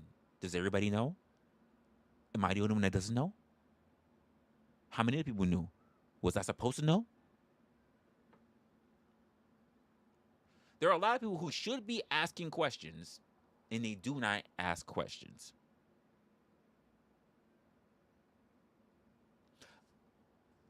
I'm happy you said that. I'm happy you said that, Penny. That's actually a good one. If I was on StreamYard or something, I would put that I would pull that comment up. You say, but who was supplying the info? Because not all sources are reliable. Now, here's the truth of the matter. Not all. I will say this as well. Not all sources are supposed to be reliable. If the only thing you're really trying to get is a perspective. Maybe you're not supposed to get information based on what is true, but you're supposed to get information to understand an interpretation. How many times, Penny, you've seen this? Everybody who's in the chat, we've seen this. Where we all hear a word, but somehow we all come to a different conclusion of what the word actually is defined as. But when you talk to the person, no, no, no, no, no, that's not what we want to talk. That's not what we're talking about. And they say, well, that's what it means to me, not what the actual word actually is defined as. How many hands in the chat? Hands in the chat if you've seen that. I'll be the first one. Hands in the chat. Not the way it's defined, not the way you could Google it, Oxford, Merriam. Like, it's what it means to me. How many times have we fucking heard that? Self-reporting on what something means rather than how it's defined.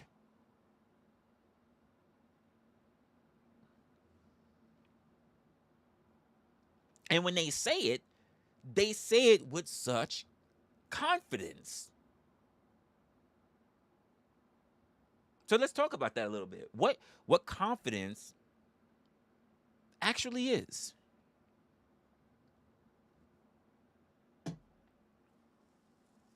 I think people confuse confidence with certainty all of the goddamn time. All of the time. Not sometimes, all the time.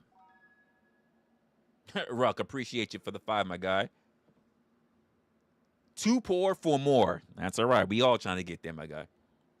I think people confuse confidence with being certain all of the time, 100% of the time. They are, but by the way, these two things, they're not the same thing, because certainty is loud. It's how the hell I know this, you don't know that. How is it you don't know this? How is it that you haven't figured out? It's loud. That okay, Penn Wilson, welcome aboard. But hey, blind. She got keys. She got keys. I didn't ask. I didn't. She purchased some keys. She's a resident now. She is an absolute resident. She got keys now. She can come in whenever she wants. Whenever she wants. Whenever she wants, she can come in now. She got keys. She paid it. She's a tenant. She a tenant now. Nothing we can do about it. She paid her rent. She paid her rent. She in. I think a lot of people, like I said, there's a difference between. I lost myself real quick. So there's a difference between. I think people confuse being confident for projecting certainty, right? Because they're not the same thing as what that's what I was saying. Because when people, like, we've seen it online, people who are certain, they're very boisterous. They're boisterous. I don't know what the hell I just said. They're very boisterous. They're fast. They are the people that we said earlier tonight. They fill in the gaps. They fill in the gaps immediately so that you're not really paying attention to what is actually being said in their moments. Confidence is steady. It's way steadier than that. Confidence is the people who can actually pause, take a moment. They're the ones who actually go, hold on. Let me take a moment to actually think about that. They're the ones who exercise what we call, even when I did many depositions, we say is a pregnant pause. Before you think to even jump, even if you think you have the word you want to start with, just pause, 3 to 5 second pause, and then answer. Now, not everybody actually does this, but this is the way you get taught when you have to sit in front of a judge or stenographer or other lawyer. Because confidence can let a question sit there for at least a couple seconds without acting like the question is some kind of threat. That is completely different energy. A person who has to sound certain all of the damn time is usually trying to manage something. They're trying to manage the room. They're trying to manage the conversation. They're trying to manage their image. That's what I tend to see the most of the time, more than anything else. I've seen people filibuster conversations. I've seen people try to take everything all around in every other conversation except the one that they're actually on. But most of all, they're trying to make sure that they don't sound like they are a person who is unsure. They're managing how they look. They are managing whether they can seem sharp. They are managing the fear that somebody might catch them in their bullshit and realize that they're not actually giving facts. They're giving opinions. But in order to be able to catch them in that, most people have to do what? Search up the bullshit that they're saying and present it back to them as false. And to me, this thing that people will be doing when they're in that, this is not confidence. This is maintenance. This is not confidence. Real confidence is quieter than people think. It sounds like, I'm not sure. Hey, give me a second. I don't know enough about that yet. I can't answer that cleanly right now. Can you give me a moment? That's what it sounds like. But too many people are saying what? Oh, you ain't know that? We're going to do this again. Folks, how many times did we have people say this? Raise your hand. You ain't know that? Everybody know. You ain't know that? How is it you didn't know that if I know that? I know that. How is it you don't know that? It's stupid, and it's a gaslight, by the way, for someone to even insert, to implicate that you should know something that they do, as if we all have the same upbringing and understanding. Not for nothing. If you're not black and you're not in New York and you haven't been a part of my family, don't talk to me about what it's like to be black. In my state, in my neighborhood, with my experience. You have no fucking clue. You have none. Zero. Zilch. Zippity doo dah. No, Resla, I get what you mean. Like, I get what it's like. Like, the fuck you do? You don't have a clue. Because our experiences are unique. If I have a 2-parent household and you've only had one parent, you can't say that we're the same. You can't say that you understand what it's like unless you've done a whole bunch of sleepovers at my house and my parents treated you as if you were an extension or just like one of the family. We're not the same. I don't care how many times you sat at the dinner table. If you had to go back home to where you were, where you didn't have what I have, we are not the same. You have adjacent experience, and I'm not taking that away from people. Even I have adjacent experience, but it's not the full package. It's like learning a little bit of a foreign language. It doesn't make you fluent. So yes, I can say that I've eaten plenty of Spanish food. I can say that I've been with plenty of Spanish women. I can say I can speak a little bit of Spanish. Does that make me fluent in Spanish culture? Fuck no. It doesn't. It does not. That's just not the way it works.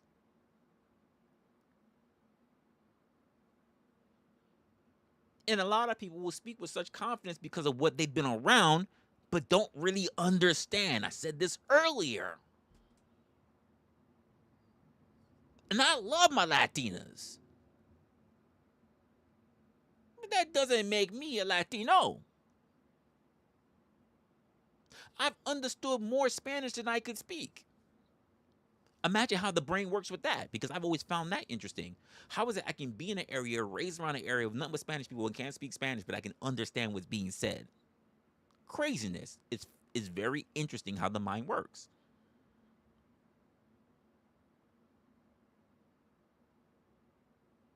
So when we get into these areas when it comes to people, right, who actually think, who are actually going through the process in real time, a lot of people don't treat it like it's something good. And I'm talking about the people who actually go through the process and they don't try to clean up their words. They don't panic. They don't suddenly ramble. They don't need to reassert themselves and their dominance to prove that they got something going on in that conversation. They don't need to switch the topic by trying to badmouth somebody else. They don't need to do it. All they need to do is focus on the moment.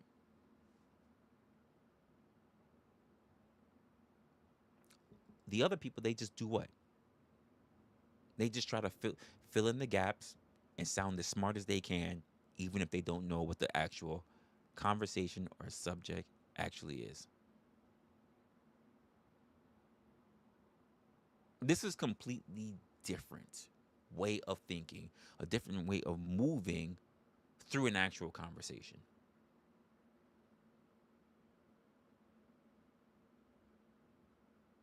There should be an actual dividing line. I don't know why he's saying that either, to be honest with you. I haven't really been paying attention. I imagine something's going on between you and Penny.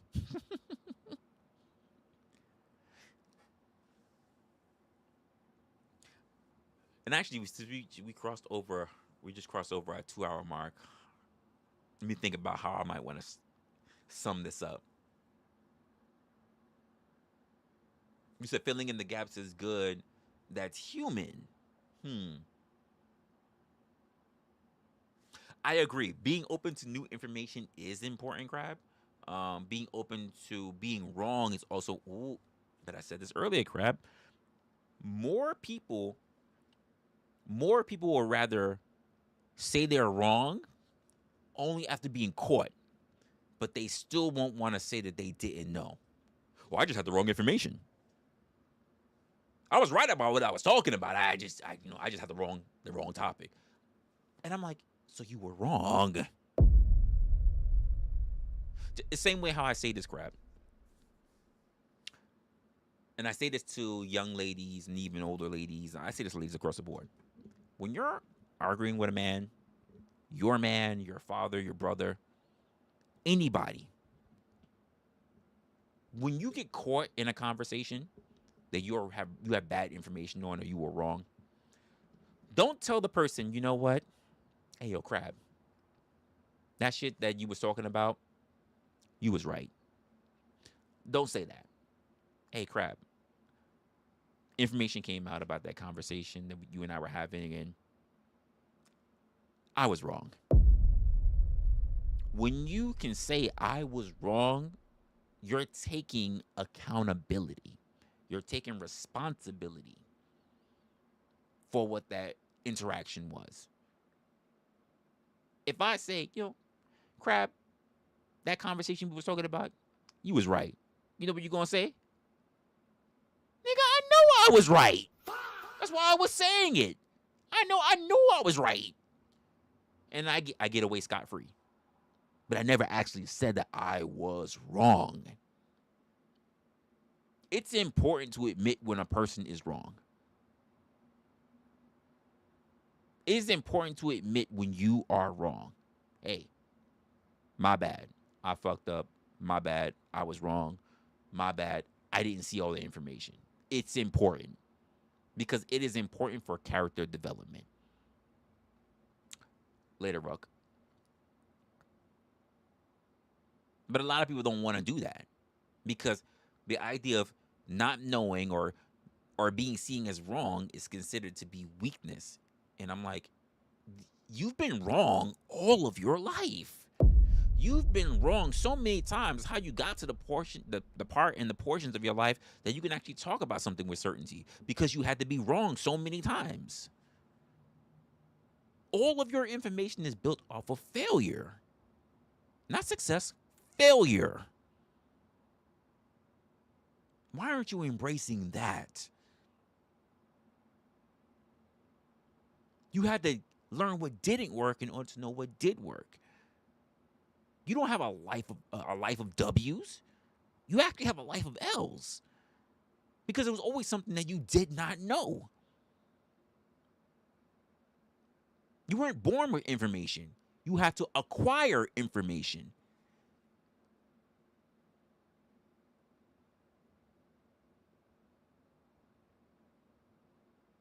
I agree. Since I can't pull up on screen, I'll say it. Crab, you said, being told you're wrong sucks. Being shown how you're wrong is something everybody should get behind. And I absolutely agree with that. And I actually agree with that too, Penny. You have to humble yourself enough to be able to soak that information in. Don't fucking discount it. Don't say, well, I'll win next time. Don't do that. Take it in. Take a moment. There's a lesson there.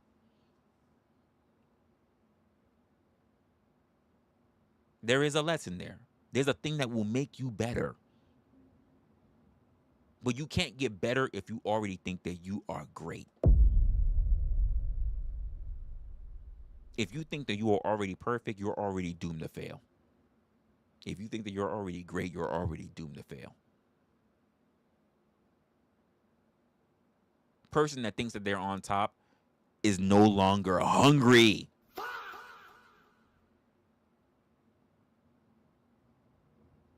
They're no longer hungry. And a person who is hungry is going to take you down. Because you're soft now.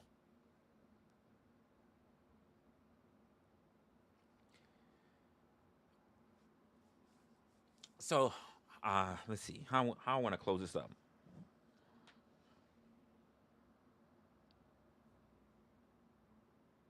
So, maybe the issue was never about intelligence. Maybe the issue is what people think not knowing actually means. Because if not knowing felt neutral, felt natural, people would just say it. But if it feels like losing your position, losing status, even if it's just a little bit, then every question becomes something else. We've seen it. We've seen it today. We've seen the behavior today. Now, it is not about getting clear. Let me just say that. It's not about getting clear.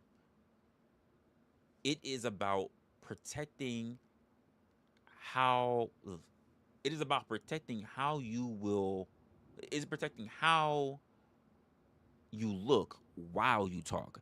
That's what I see in a lot of people. They're protecting how they look while they talk. They don't care about how clear the message is. They don't care about how verifiable the message is. They just care about looking good while they're saying the thing that they're saying.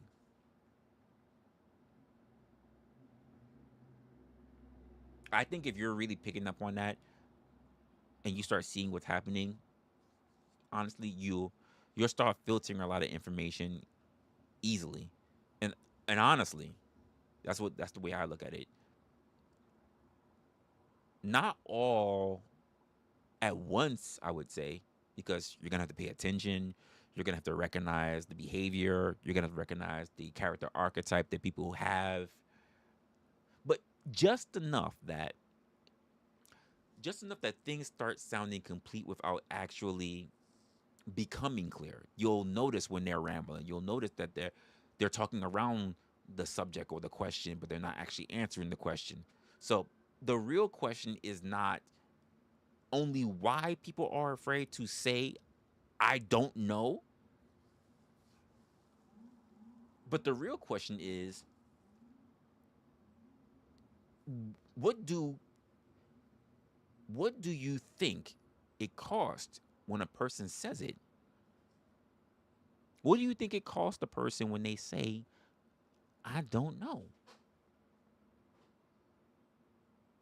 Because whenever the answer is, well, rather, whatever the answer is, that is only shaping how you actually speak.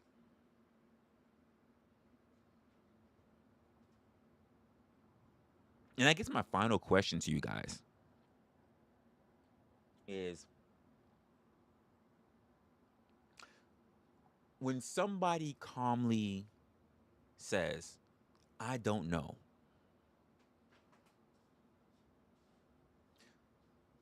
does that lower your respect for them or does it increase it? That's my last question I'm leaving off for you guys. Uh, Feel free to talk among yourselves when it comes to it. Feel free to say it in the comment section if you're catching this on the replay.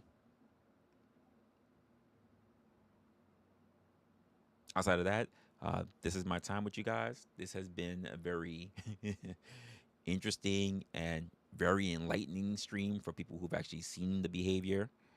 And if anything, I will see you most likely on Friday. You know what? We may have to do this. We may have to have this conversation and go a little bit further on Friday, but I might have to do it with you guys.